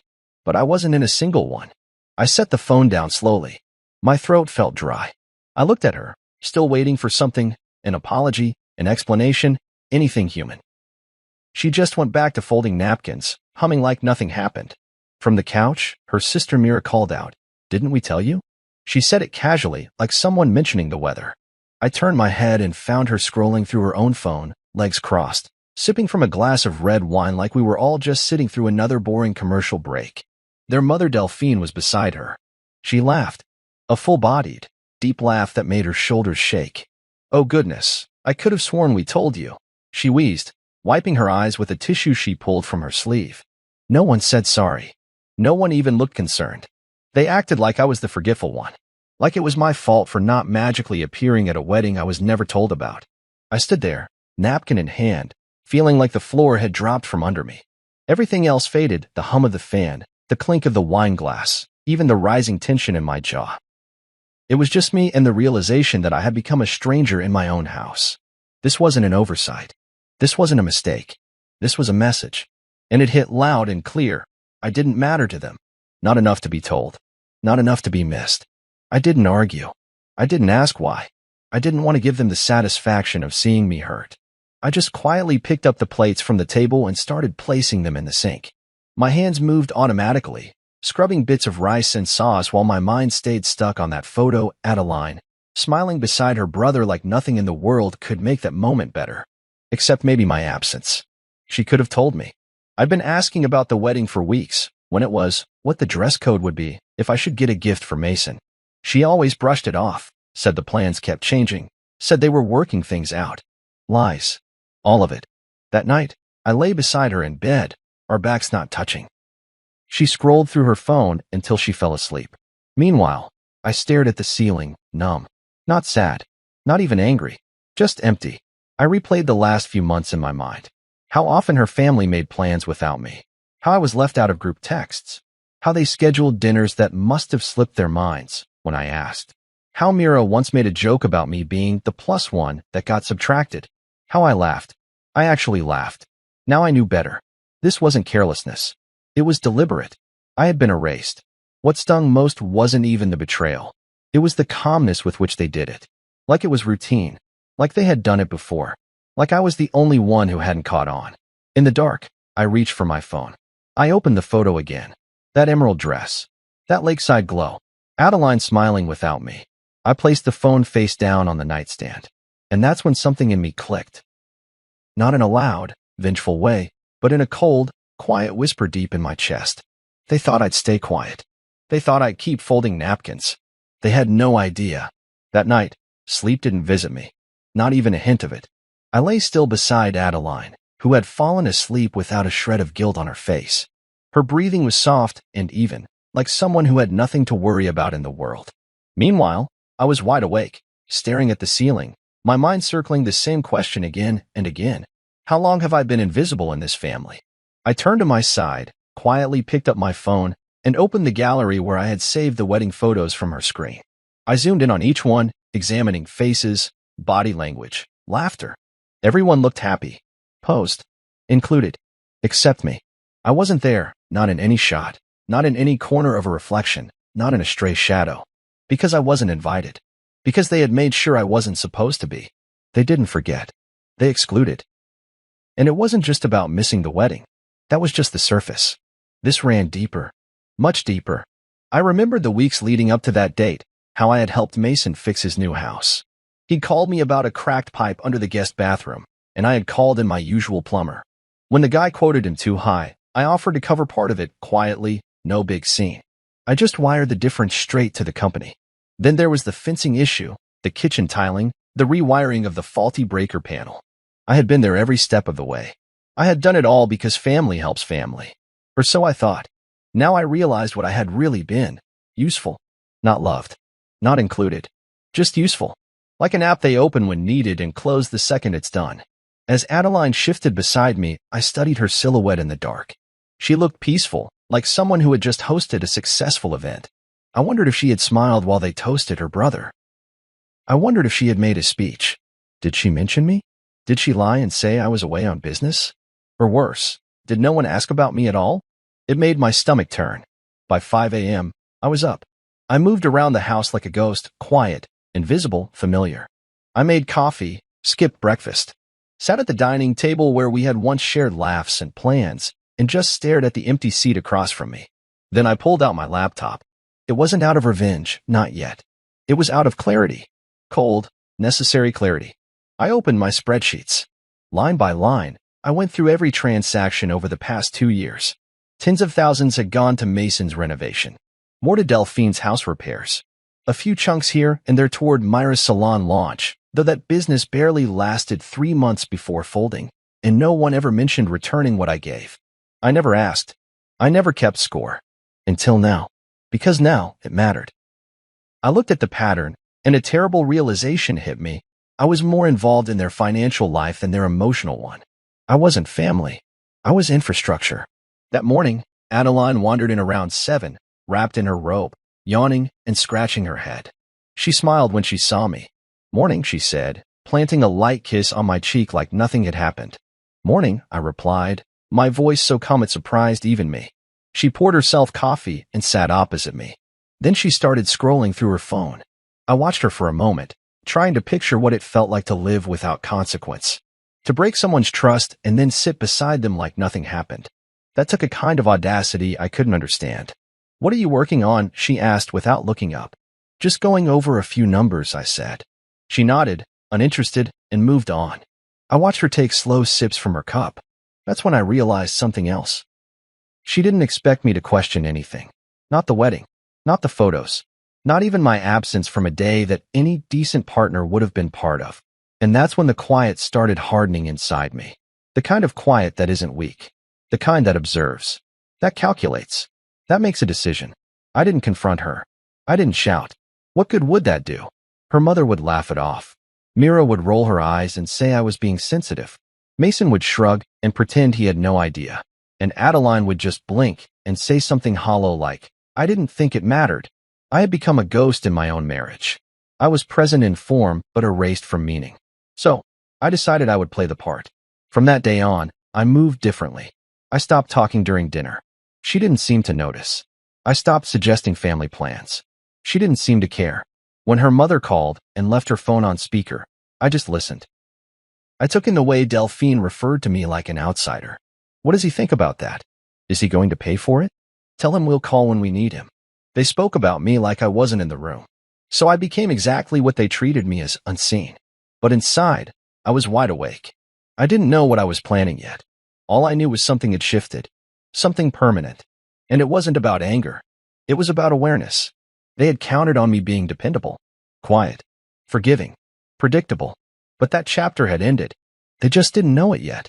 It was a sunny Sunday when I made the mistake of driving past Myra's house. I hadn't been invited. Of course, I hadn't. But something pulled me that way. Maybe curiosity. Maybe the ache of wanting to believe that I was still part of something. Maybe just foolish habit. I don't know. What I do know is that as I slowed near her driveway, the same familiar cars were lined up out front. Myra's red coupe, Delphine's clunky SUV, Mason's new silver sedan. I recognized all of them instantly, like names on a guest list I was never added to. And through the open windows, I heard laughter. Genuine, easy laughter. I sat in my car across the street and just listened. The clinking of dishes, the sound of chairs scooting across the hardwood floor, someone turning up music on a Bluetooth speaker. Bacon. I could smell bacon from my window. I'd cooked it for them before.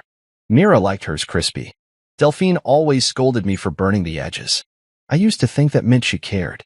But that morning, sitting there in a car I paid for, parked near a home I helped renovate, something cracked in me. They were celebrating again. Together. And once again, I was the ghost they never spoke of. I stared at the sidewalk for a long time. People passed by walking dogs, pushing strollers. Normal life kept moving while I sat in the middle of it, paralyzed by the truth that had been growing louder with each day. They never considered me family. I was the man who paid. That's it. Myra's husband, Grant, had called me 3 months ago when their hot water heater burst. Said he didn't know who else to call. I had a guy there in an hour. Paid the bill, too, because Grant said he was waiting on a client payment and Mira was stressed. Then there was the new windows at Delphine's house. The old ones had leaks. I'd arranged the contractor and wired the deposit myself. No one thanked me. They acted like it was expected, like breathing. And I let them. I didn't want to admit that. But sitting in that car, watching Myra's front door swing open to reveal trays of food and happy people with wine glasses, I understood what I had become. I wasn't a member of their circle. I was a resource, a backup plan, a wallet that smiled. And they didn't even have the decency to pretend otherwise.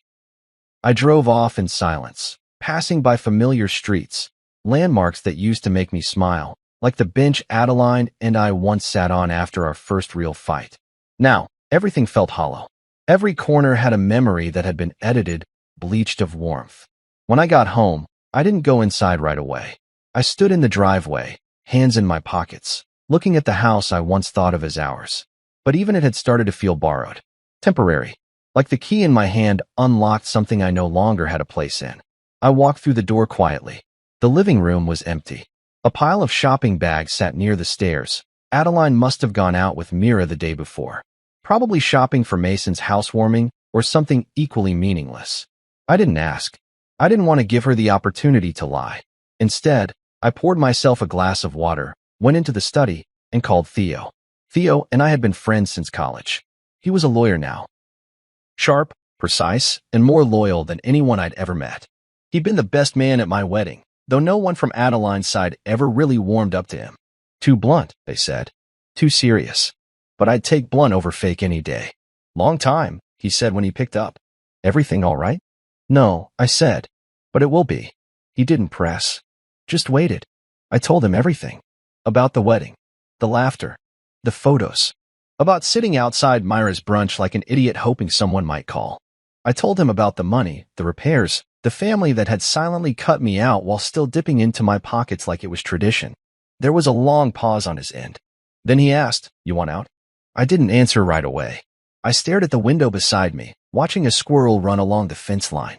"No," I said finally. "I want silence." He was quiet for a moment, then said, "You don't want to confront them?" I shook my head even though he couldn't see me. "They don't deserve confrontation. They'll spin it. Laugh it off.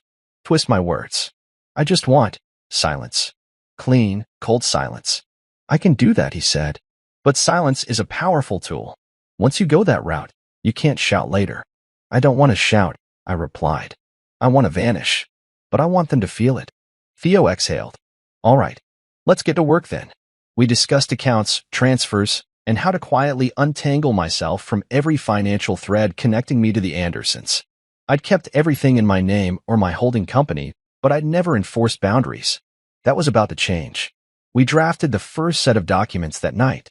And when I hung up, I didn't feel rage. I didn't feel grief. I felt something better. Clarity. I walked back into the living room and found Adeline on the couch, phone in hand, laughing softly at something Mira must have sent. She looked up and smiled. "You okay?" she asked, like nothing had changed. I nodded. Then I looked at her and saw a woman who believed I would always be here. A man who would always pay, always support, always stay. And in that moment, I finally understood. They didn't erase me because they hated me. They erased me because they thought I would never leave. The following Monday, Theo and I met over breakfast at a quiet little diner outside the city. It was the kind of place where nobody asked questions and everyone minded their own business. I didn't want to meet in a law office or a boardroom. I didn't want this to feel like a war, just like a decision. A correction. Theo brought a folder with him. Inside were the documents I needed to sever the quiet chains I had spent years wrapping around myself. He slid the folder across the table with his usual no-nonsense expression. "It's all here," he said, tapping the cover. "Renovation payouts, property maintenance grants, discretionary contributions, every last one of them routed through your personal holding firm. You've been a generous man." I opened it and skimmed the pages. Contracts, authorizations, amendments I had signed without thinking twice, because family needed help, because I believed helping them made me part of something. "I want it all paused," I said quietly. "Every cent, every automatic payment. I don't want a single light bulb changed unless they call me personally." Theo nodded. "I'll get the order signed today, and I've set up alerts in case they try to go around you." I sipped my coffee slowly, thinking of the look that would cross Delphine's face when the plumber said payment never came. The confusion in Myra's voice when the contractor refused to continue fixing the patio. The moment Adeline would try to spin it into another technical mix-up. I didn't smile. I didn't need to. Later that afternoon, I sat at my desk in the study and began removing myself from every informal tie I had to them. I called the gardener who maintained Delphine's lawn and told him not to expect next month's payment. I emailed the property insurance rep and revoked the coverage extension I'd added for Myra's leaking ceiling. I didn't explain. I didn't make excuses. Just a line here, a cancellation there. Silent redirection. And then I waited. It took 5 days. On the 6th morning, I was having coffee on the porch when my phone buzzed. Delphine's name lit up the screen. I stared at it, let it ring until the final chime, and then picked up. I wasn't angry. I wasn't curious. I just wanted to hear how she would spin it. "Hello," I said, as calmly as if she were an old co-worker calling to check in. "Oh, thank God," she sighed, in that over-the-top voice of hers. "Darling, I just got off the phone with that terrible builder. He said the kitchen work's been stopped? Something about funds not going through." I said nothing. I told him that must be a mistake, of course. "I mean, you've always handled these things. Is it a bank issue?" I leaned back in my chair, staring at the wind chimes Adeline had bought 2 summers ago. They clinked softly in the breeze like they were mocking her mother's voice. "No mistake," I said plainly. A beat of silence on the other end. I'm sorry," she said. I gave a quiet chuckle and replied, "Didn't I tell you?" "What?" I repeated it slowly, gently, with the same emptiness her daughter had once offered me across our kitchen table. "Didn't I tell you?" She paused. I could hear her trying to decide whether to laugh again, Whether this was some odd joke she didn't quite get yet. But I didn't wait for her to find footing. I'll let you sort it out with Mason. Or Mira. I'm sure they've got it handled. Then I ended the call. It wasn't slamming a door. It was turning off a light. Later that day, Mira texted me. Just 2 words. Payment issue? I didn't reply. Instead, I opened the filing cabinet and pulled out the folder labeled Anderson Affairs. Yes, I had finally started naming things properly. I placed their folder beside others, business accounts, real estate ventures, trusts. I looked at them all and realized something stunning. Every person in that family had benefited from me. Everyone. And not once did they treat me like I belonged. For dinner that night, Adeline made pasta. I could hear her humming while she stirred in the kitchen. She didn't ask how my day was.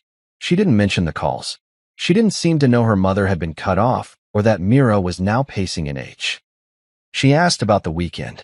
I said I'd be working. She smiled, but it didn't reach her eyes. The next evening, I came home to find her mother and sister sitting in the living room. Delphine stood the moment I entered, like a politician pretending to welcome an old ally. Oh good, you're home, she said, her voice strained with something she didn't know how to hide. Fear? Confusion? Entitlement? All of it. Maybe. Mira gave me a small wave. We thought we'd come talk in person. Sort things out. I didn't sit. I walked to the hallway table, pulled out the envelope I had prepared earlier, and handed it to Delphine. She opened it right there. Inside was a packet of itemized receipts, contractor logs, maintenance records, everything I had paid for over the past 3 years. Every leak, every wall, every nail. This, I said, is what humor used to cost me. Her eyes darted across the pages, realization dawning like thunder. I didn't keep score before, I continued. Because I believed I was part of this family. I thought love was a shared thing. But it turns out it was just a tab I didn't know I'd opened. Delphine tried to speak. I didn't let her. And now the account is closed. I turned and left the room, walked straight upstairs, and shut the door behind me. I didn't hear them leave. I didn't care. For the first time in years, the house was finally quiet. Not empty. Not tense. Just quiet. And I liked it. Adeline tried to act like nothing had happened. As if her mother and sister hadn't just sat in our living room, clutching receipts like they'd never seen accountability before. As if I hadn't just laid out the truth in black and white. She cooked dinner that night, lemon chicken with roasted potatoes. That was her peace offering meal, the one she used when she sensed tension she didn't want to talk about. But I wasn't hungry. Not for food. Not for another round of emotional amnesia. You've barely touched your plate, she said, cutting into her chicken. I'm not hungry, I answered without looking up. She put her fork down. You could have told me you were cutting off the payments. You could have told me about your brother's wedding, I said quietly, still not looking at her. Her mouth opened slightly, then closed. I saw it from the corner of my eye. That moment when someone considers whether lying is still worth it. But for once, she didn't deny it. She just sighed, picked up her glass of wine, and drank. It was a misunderstanding, she murmured after a while. It wasn't malicious. You're reading into it too much. I turned to her. A misunderstanding is forgetting to grab milk on the way home. Not erasing your husband from your brother's wedding. She flinched, and for a second, I thought maybe, just maybe, there was something close to shame in her face. But it passed quickly, replaced by that calm, practiced indifference. You're being dramatic. There it was. The words didn't sting. Not anymore. I'd already bled dry. Now I was just walking through the ashes. I'm moving into the guest room, I said calmly. Starting tonight. Adeline didn't react immediately. She just stared at me like I had said I was changing the curtains. Seriously? She said after a moment. You're going to sulk around the house like some ghost? I stood up, picked up my half-full plate, and walked it to the sink. No. I'm going to live like someone who's finally woken up. That night, I moved my clothes downstairs. The guest room was small, but it was mine. I changed the bed sheets, cleaned out the drawers, and for the first time in months, slept without the weight of pretending. The days after that were quiet. Not in the peaceful sense. More like the quiet of a battlefield after the smoke clears and everyone's waiting to see who moves first. I kept to myself. Cooked my own meals. Did my own laundry. When Adeline left for work, she stopped announcing it.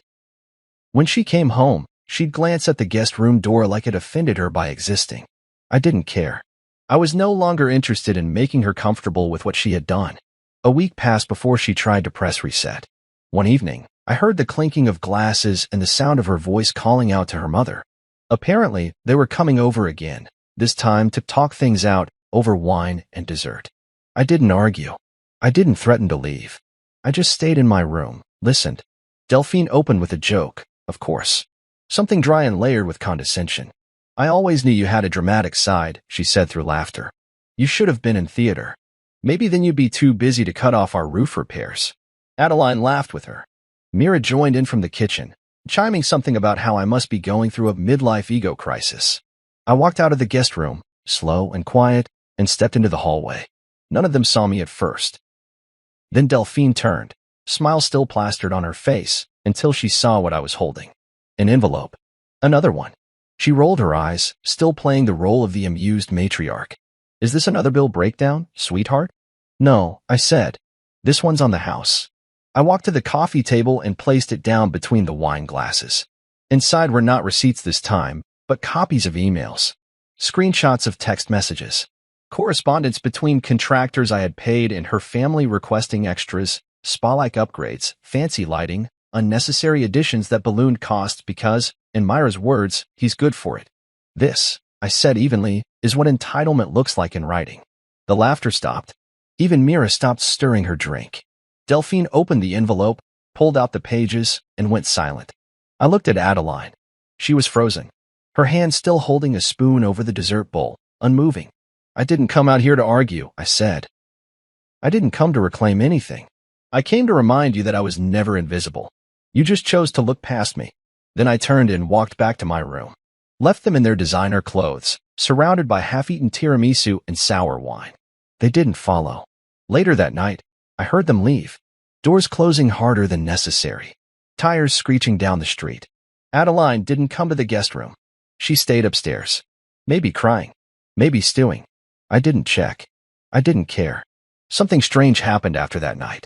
I began to feel lighter. Not happier. Not yet. But freer. There's a kind of peace that comes when you stop explaining yourself to people committed to misunderstanding you. I started working out again. Waking up early. Reading books I'd left gathering dust on the shelf. My mind felt clearer without the emotional weight of constantly waiting for validation. Then one day, I got an email from a contractor I hadn't heard from in months. Someone Delphine had referred for Myra's second renovation attempt. Hey, just confirming. They said you'd be covering the new tile job too? I replied with 2 words. Not involved. Silence. Sweet silence. From that point on, I stopped bracing myself for the next manipulation, the next insult dressed as a joke, the next request laced in fake warmth. I knew what I was now. I was no longer the man who pays but isn't family. I was the man who remembers everything and forgets nothing. I left the house before sunrise. Not out of anger. Not to make a scene. Just a quiet decision after too many days of watching my own reflection fade in a home I no longer recognized. I had packed a small duffel bag the night before. A few shirts, a laptop, my documents, and the spare keys to a condo I'd bought 5 years earlier, back when I still believed in the concept of future-proofing my life. The condo sat on the 9th floor of a high-rise on the quiet side of the city. It had floor-to-ceiling windows, a view of the skyline, and the one thing I hadn't realized I missed until I opened the door, space to breathe. The silence there was different. Not the tense kind that sat between 2 people in a house that had grown too big with emotional distance. No, this silence was clean. It was mine. I dropped my bag, exhaled, and let the weight of months fall off my shoulders all at once. For the first time in years, I was alone with my thoughts, and they weren't screaming. Adeline didn't call. Not that day. Not the next. Maybe she assumed it was another phase. A silent protest that would end with me crawling back to her side like I always had. Or maybe she simply didn't notice. I wasn't sure which truth hurt more. 3 days passed before my phone buzzed. It was Mira. We need help finishing the foundation work at Mom's place. You know she's getting older. This delay is stressing her out. No, hi. No, how are you? No acknowledgement of the last conversation. Just another request. Another assumption. I stared at the message for a few seconds, then tapped the call button. She answered on the second ring, as chipper as ever. I knew you'd call back, she said with a smug little laugh. Seriously, though, the builder is being difficult. He says without a new deposit, he won't finish. I'm sure Mason can handle it. I interrupted calmly. There was a pause. Mason? She asked. But he had a lovely wedding. I continued. Didn't he? She didn't speak. I let the silence stretch. I wanted her to feel what I had been feeling for months. That tight, sinking quiet when someone forgets you on purpose. When they leave you behind and pretend it was an accident. The line clicked. She had hung up. I smiled. Not a cruel smile. Just one of realization. The thing about silence is that once you stop filling it for other people, it becomes a weapon they don't know how to defend against. They're used to your yes, your convenience, your explanations. When those disappear, so does their control. Days passed. No more calls from Mira. No text from Delphine. Not a single word from Adeline. And for once, I didn't wait by the phone. Instead, I worked. I set up my desk near the window. I opened projects I'd been meaning to start for years. I cleaned out my inbox. Caught up with old clients. I even reached out to a few nonprofits that had been sitting on my radar. It wasn't about proving anything. It was about living in my own name again. I cooked my own meals, played jazz in the mornings, and sometimes just sat in silence, staring at the skyline, thinking about nothing in particular. That to me was the greatest shift. I wasn't constantly rehearsing arguments in my head anymore. I wasn't defending myself to ghosts. One afternoon, I walked to the cafe down the street. A new barista named Jen took my order. She smiled when I told her my name, scribbled it on the cup, and said, "Nice to see a regular face." Most folks around here just glare at their phones.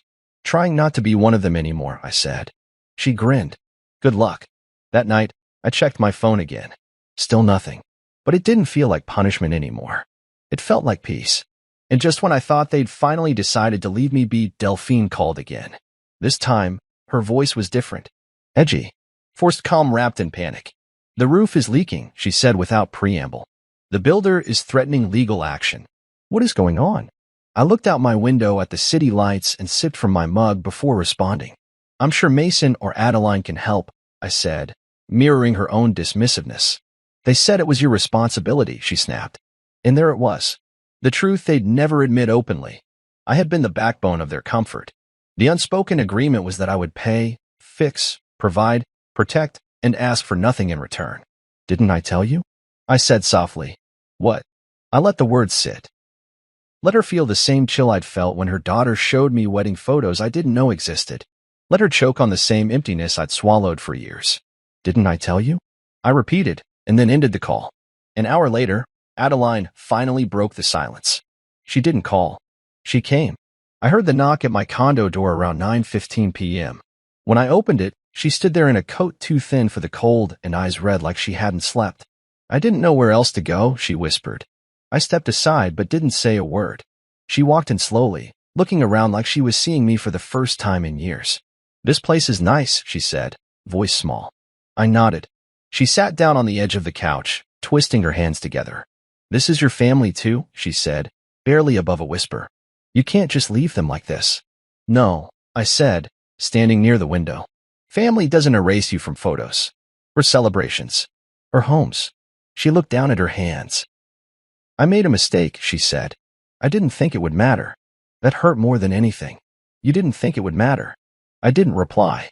She looked up. Can we talk? I let the silence answer. And for the first time, she sat in it. No defenses. No jokes. Just her, staring at a version of me she hadn't met before. The one who wouldn't carry shame that didn't belong to him. When she finally stood up to leave, she turned to me. Do you still love me?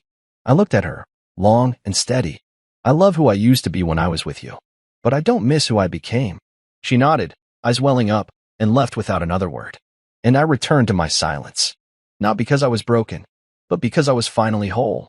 When people underestimate you long enough, you stop correcting them. You let them believe what they want. That's what I did. For years, the Andersons treated me like I was just an IT consultant, just another tech guy who got lucky marrying into their family. They never asked deeper questions about what I did, how I built my business, or why I never seemed to stress about money. They weren't interested in my world, just in what I could offer theirs. That suited me fine, because the less they knew, the more control I had. They didn't know I owned the consulting firm I worked at. They didn't know I'd purchased rental properties across the city through a holding company with a generic name they'd never recognize. They didn't know that half the people they gossiped about at brunch, landlords, HOA board members, building inspectors, had my number saved in their phones. And they had no idea that Delphine's beloved house, the same one I helped save from foreclosure 5 years ago, was still tied to a lien I held quietly, legally, and indisputably. Back then, Mason had gotten himself into some gambling trouble. He asked his mother for help. She, in turn, asked me. The house was at risk, and they needed a co-signer to keep the second mortgage from collapsing. I didn't ask questions. I just signed. Of course, I made sure the paperwork protected me. A quiet clause in the agreement allowed me to convert the lien into an enforceable debt if certain conditions weren't met. They weren't, not by a long shot. And now, as I sat in my condo, watching the evening traffic drift like ants below, I realized I was holding something far more powerful than anger, leverage. Theo came over that night. He had a thick folder with him, updated LLC records, new legal notices, and a summary of every transaction we were moving under private control. This one, he said, pointing to the page with Delphine's property, is your ace. The city inspector's report is enough to trigger the debt clause. If you wanted, we could move to seize her equity within 30 days. I didn't smile. Not out of restraint, but because there was nothing to gloat about. I don't want the house, I said. Theo raised an eyebrow. Then what do you want? I want them to feel it, I said quietly. I want them to know what it's like to live with the sound of a door closing in their face. He nodded. He understood. We finalized the documents. My ownership's now public. My involvement, now official. All renovations routed through my firms, canceled. All scheduled maintenance plans revoked. They'd have to go through new inspections, new estimates, with contractors who didn't know them, and certainly didn't care about their last name. The Anderson family facade, polished smiles, borrowed charm, whispered judgments, was beginning to show its cracks. I didn't tell anyone. I didn't announce anything. I just let the systems do what they were designed to do. A week later, I got an email from a property manager, confirming cancellation of the upcoming roofing work for Ms. Anderson's residence. Client unable to verify authorized payment source. A day after that, Myra's name popped up on my phone. I let it ring out. Then she sent a voice note. You really think this is funny? Mom's stressed out of her mind. The new contractors are asking for upfront deposits we can't cover yet. You know how long it takes to get approved for a new loan? You're making this harder than it needs to be. I played the message twice. Not because I was unsure of her tone. I just wanted to hear how deeply she believed I still belonged to their service. A few hours later, Mason texted. Not sure what's going on with Mom's house. Can we talk? I didn't reply. That night, I received a message from someone I didn't expect, Lucy, Mason's wife. We'd never been particularly close. She was always pleasant, always neutral. I used to think it was because she was shy. Now, I realized she was just observant. She hadn't joined the laughter when I was erased from Mason's wedding. In fact, I barely saw her in the photos that Adeline showed me. Her message was short. I'm sorry. I didn't know. If I had, I wouldn't have gone through with it the same way. You deserved better. I read it twice, then locked my phone. The next day, I stopped by one of the properties I owned in the Eastwood district. It was an apartment complex with 12 units and a management team that answered directly to me. I stood in the courtyard for a while, listening to the sound of kids playing nearby, watching tenants go about their evening routines. It reminded me of how much I'd built quietly, carefully. While everyone else was busy judging appearances, I was investing, protecting, preparing. I remembered a night years ago when Delphine had joked that I wasn't ambitious like Mason, that my job was cute but not impressive. I had laughed then, shrugged it off. But now, as I stood on the balcony of my own building, I realized I wasn't the quiet one. They were the blind ones. And their ignorance had been the greatest gift they ever gave me. A few days later, Theo called. They got the letter, he said. Delphine's hired a new attorney. She's panicking, trying to renegotiate terms on the lien. And she can't. You gave them 5 years of goodwill. You're within your rights. I exhaled. I wasn't angry. I wasn't vengeful. I was just done. And being done is one of the most powerful feelings in the world. I ended the call and looked around my condo. The light was soft through the windows. The air was clean. My inbox was quiet. My conscience, even quieter. They could keep their laughter, their brunches, their weddings. I had my name. I had my voice. And finally, I had my peace. It happened faster than I expected. The unraveling, the chaos, the slow public exposure of everything they tried to keep wrapped in artificial grace. It started with a voicemail from Delphine, shaky, out of breath, and no longer laced with superiority. I need you to call me back.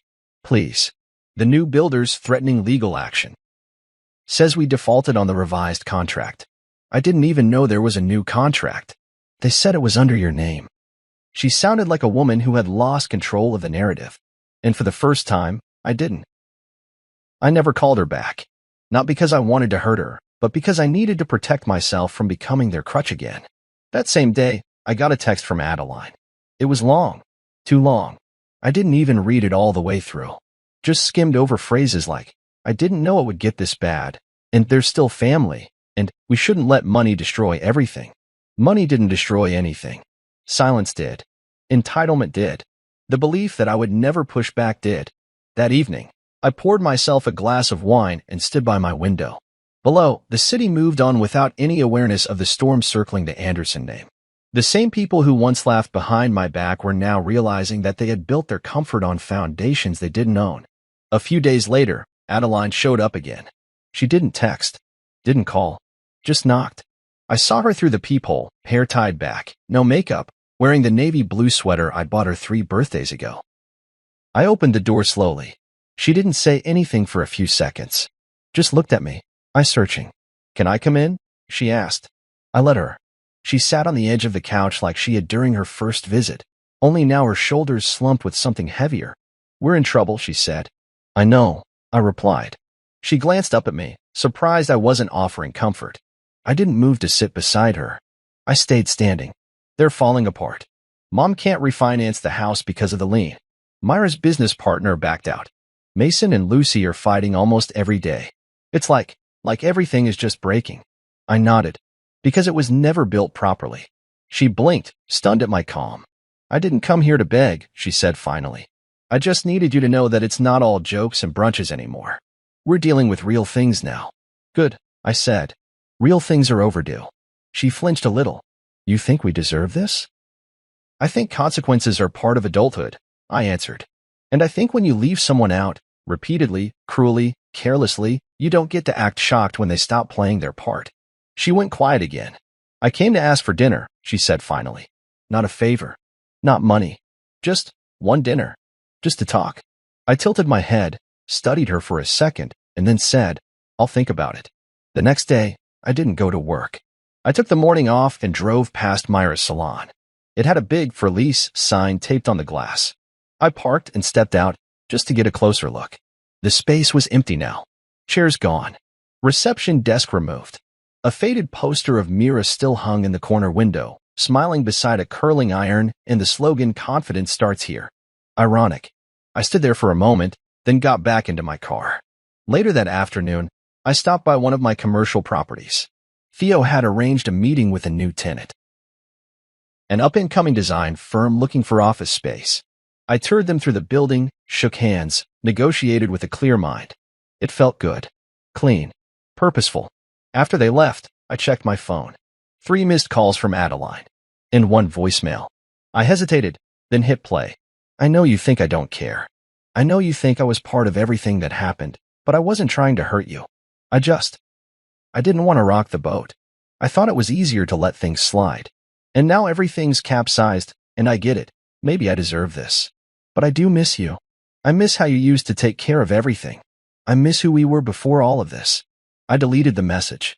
Not out of spite, but because I didn't want to carry her longing when she had never carried mine. That night, I cooked for myself. Steak, roasted garlic, sautéed vegetables. I set the table, lit a candle, ate slowly, savoring the silence not as punishment, but as presence. My presence. I remembered how many dinners I had spent surrounded by people who looked through me, how many events I had paid for but hadn't been welcomed at, how many laughs were shared at my expense while I smiled politely and poured the wine. Now I was alone, and it was the most peace I'd known in years. The fall of the Anderson family facade wasn't loud. It didn't come with breaking headlines or dramatic public arguments. It came in quiet losses, canceled projects, frozen accounts, failed loans, broken relationships, things they'd taken for granted slowly slipping away. And not once did I have to raise my voice. They unraveled themselves. I just stopped holding the thread. The news came through a friend I hadn't spoken to in months. His name was Ray, and he used to be Mason's co-worker, one of the few decent people in that circle who had eyes, ears, and a conscience. He called one afternoon while I was reviewing lease renewals in my condo office. "You hear what happened with Mason and Lucy?" he asked. "No," I replied, already knowing it wouldn't be good. "They're separated. She moved out last weekend, took all her stuff, and went back to her sister's place. Told everyone at brunch it was because of what happened with you. Said the family's treatment of you made her sick." I blinked, sat back in my chair. "She said that?" "Word for word," Ray said. "Apparently, she didn't even know about the wedding stuff until someone brought it up at a dinner. When she found out you weren't invited, and the way they laughed about it, she lost it. Said if they could do that to you, they could do it to anyone." I didn't say much after that. Just nodded, thanked him for the call, and hung up. It should have made me feel victorious. It didn't. All I felt was confirmation. Confirmation that I had never imagined the cruelty. That I wasn't overly sensitive. That the quiet way I'd been pushed aside was, in fact, real and visible to others. I went for a walk that evening. The streets were lit with that soft golden hour hue that makes everything look cinematic. People walked their dogs. A couple laughed outside a bakery. Life moved on. My heart felt oddly still. Mira got engaged around that same time. Word spread quickly. She'd posted it all over social media. Close-up shots of the ring. Long captions about love and second chances. But what stood out wasn't the announcement. It was the silence that followed. No one offered to pay for her venue. No one offered to host. Even Delphine, once the queen of arranging events for her children, was suddenly occupied with repairs and contractor disputes. The financial safety net I had quietly provided for over 5 years had vanished, and with it, their image of effortless stability. A week later, Mira called me. I didn't answer. She texted instead. "I just want to know if we can be civil. I'd still love to have you at the wedding. You're important to us." I read it, deleted it. I wasn't angry, just done. That same night, I received one more message. From Adeline. It wasn't long. "I miss how you used to take care of everything." That line hung in my chest longer than I wanted it to. It wasn't an apology. It wasn't accountability. It was nostalgia, selective and convenient. She missed the ease I created, the invisible scaffolding I built around all of them, so they could shine while I faded. I didn't respond. Instead, I stood by the window and looked out at the city again. Every time I did, it reminded me of who I was outside their orbit. A man who could build, protect, think, provide. Not because it was expected, but because it was who I am. They never really knew that man. They only knew the quiet husband, the predictable provider, the man who folded napkins and laughed when they joked at his expense. I was not that man anymore. And strangely, I felt sorry for Adeline, because she was mourning the wrong thing. She thought she missed me, but what she really missed was control. 2 days later, I got a call from Theo. "Thought you'd like to know," he said. "Delphine's attorney reached out. She's trying to settle the lien out of court. They're terrified the house will be listed." "Let her sweat," I said. "Already is." We shared a quiet laugh. Then he said something that caught me off guard. "Ever thought about letting go entirely?" I paused. "What do you mean?" "I mean the paperwork's done. You're protected. Their access is cut. You've made your point. Do you want to stay tethered to any of it? Or do you want to walk away clean?" I didn't answer immediately. That night, I sat alone on my balcony, the air cool and still, and really thought about it. For the first time since this began, I considered what it would feel like to stop not just responding, but remembering. Not just defending, but detaching. To stop letting them rent space in my mind. To let the chapter close, no final paragraph, no dramatic ending. Just a silent page turn. It felt possible. And that was enough. So when I woke the next morning, I called Theo back. "Start the process," I said. "All of it. All of it. Cut the lien. Finalize the property transfers. Close out anything still tethered to their names or their chaos. Let them live in the world they created, without me. Because that's what they chose. I was just honoring it. It's been almost a year now. A full turn of the calendar since the day I stood in my own kitchen and was told, without hesitation, without apology, that my wife had attended her brother's wedding without me. A year since Mira laughed from the couch and asked, "Didn't we tell you?" while her mother sipped wine like I wasn't standing in the room. A year since I folded napkins with hope in my chest and went to bed with silence in my lungs. And now? Now I live in a home that I chose. Every piece of furniture was handpicked by me, not bought to impress anyone or match someone else's idea of elegance. My mornings start with peace. My nights end without noise. I don't check my phone, bracing for another passive-aggressive text. I don't carry invisible debts for invisible roles in a family that never truly welcomed me. I carry only myself. And that has been enough. The condo, my condo, has become something I didn't know I needed. A refuge, not from the world, but from the version of myself I used to be. The man who explained too much, gave too much, waited too long for people who would never clap when he walked into a room. The silence is no longer a wound. It's a wall I built, brick by brick, to keep out noise I no longer accept. Last week, I hosted dinner. A small one. Nothing extravagant. Just a few people I trust, people who never made me prove my worth. Theo brought wine, of course. He's become more than just my lawyer. He's my anchor in storms I didn't know I was allowed to step out of. My sister, Nadia, flew in from Florida with her boyfriend. She used to worry about me. Now she just hugs me longer and smiles wider. We sat around the table, my table, and passed plates without judgment, without tension, without pretending. It wasn't fancy. No caterers, no floral arrangements, no performance. Just laughter, real stories, and clean plates. Sometime after dessert, Theo leaned back in his chair and asked the question I knew was coming. Do you ever hear from Adeline's family anymore? The room got quiet, not uncomfortably, just curiously. Everyone looked to me like they were waiting for some dramatic revelation. I smiled. Not anymore, I said. I finally got the hint. Laughter followed, warm and knowing. And that was it. The chapter closed with a single sentence. No rage. No revenge. Just a fact. I hadn't blocked any of them. I hadn't sent cruel messages or broadcasted their downfall.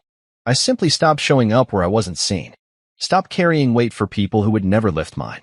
That was my justice. And it was enough. The next morning, I got up early and went for a walk. There's a trail near the condo that leads down to a quiet park by the water. I go there often now when I want to think, when I want to feel grounded. There's a bench I like. From there, I can see the reflection of the city skyline on the lake. The same skyline I used to stare at from my office window during sleepless nights, wondering if I was the problem, wondering if maybe I wasn't trying hard enough to earn a seat at their table. But sitting here now, I understand what I didn't then. It was never about trying harder. It was about realizing I was trying for the wrong people. People who mistook kindness for weakness. People who saw silence as consent. People who believed being family meant being owed. I stayed in that system for so long because I thought loyalty meant endurance. But loyalty without respect is just self-abandonment dressed up in polite manners. And I'm not that man anymore. I've rebuilt my world now. Smaller. Tighter. Built not on obligation, but on mutual presence. No more pretending. No more squinting to find value in people who refuse to offer it freely. Sometimes, I see glimpses of the Andersons in public posts, someone tags Mason in a group photo, or Mira uploads a story about her wedding planning struggles. I scroll past. Not with bitterness. With disinterest. They live in a chapter I've already closed. Adeline? She tried reaching out a few more times. Once through email. Another time through a letter she dropped off at the front desk. I read the first paragraph. That was enough. The rest, I let go unread. She said she missed me. But really, she missed the convenience I offered. The quiet man in the background, solving problems without being seen. That version of me is gone. Buried beneath every unpaid debt, every inside joke that left me out, every party I funded but was never truly invited to. And what replaced him? A man who smiles when his phone is quiet. A man who eats alone when necessary and never feels alone. A man who hosts dinners around tables he built, chairs he chose, with people who show up without needing to be convinced to care. So if anyone ever asks what happened to me, where I went, why I don't speak, why I never returned, I'll say this. I didn't leave with anger. I left with clarity. And when they finally realized what I carried, I was already gone.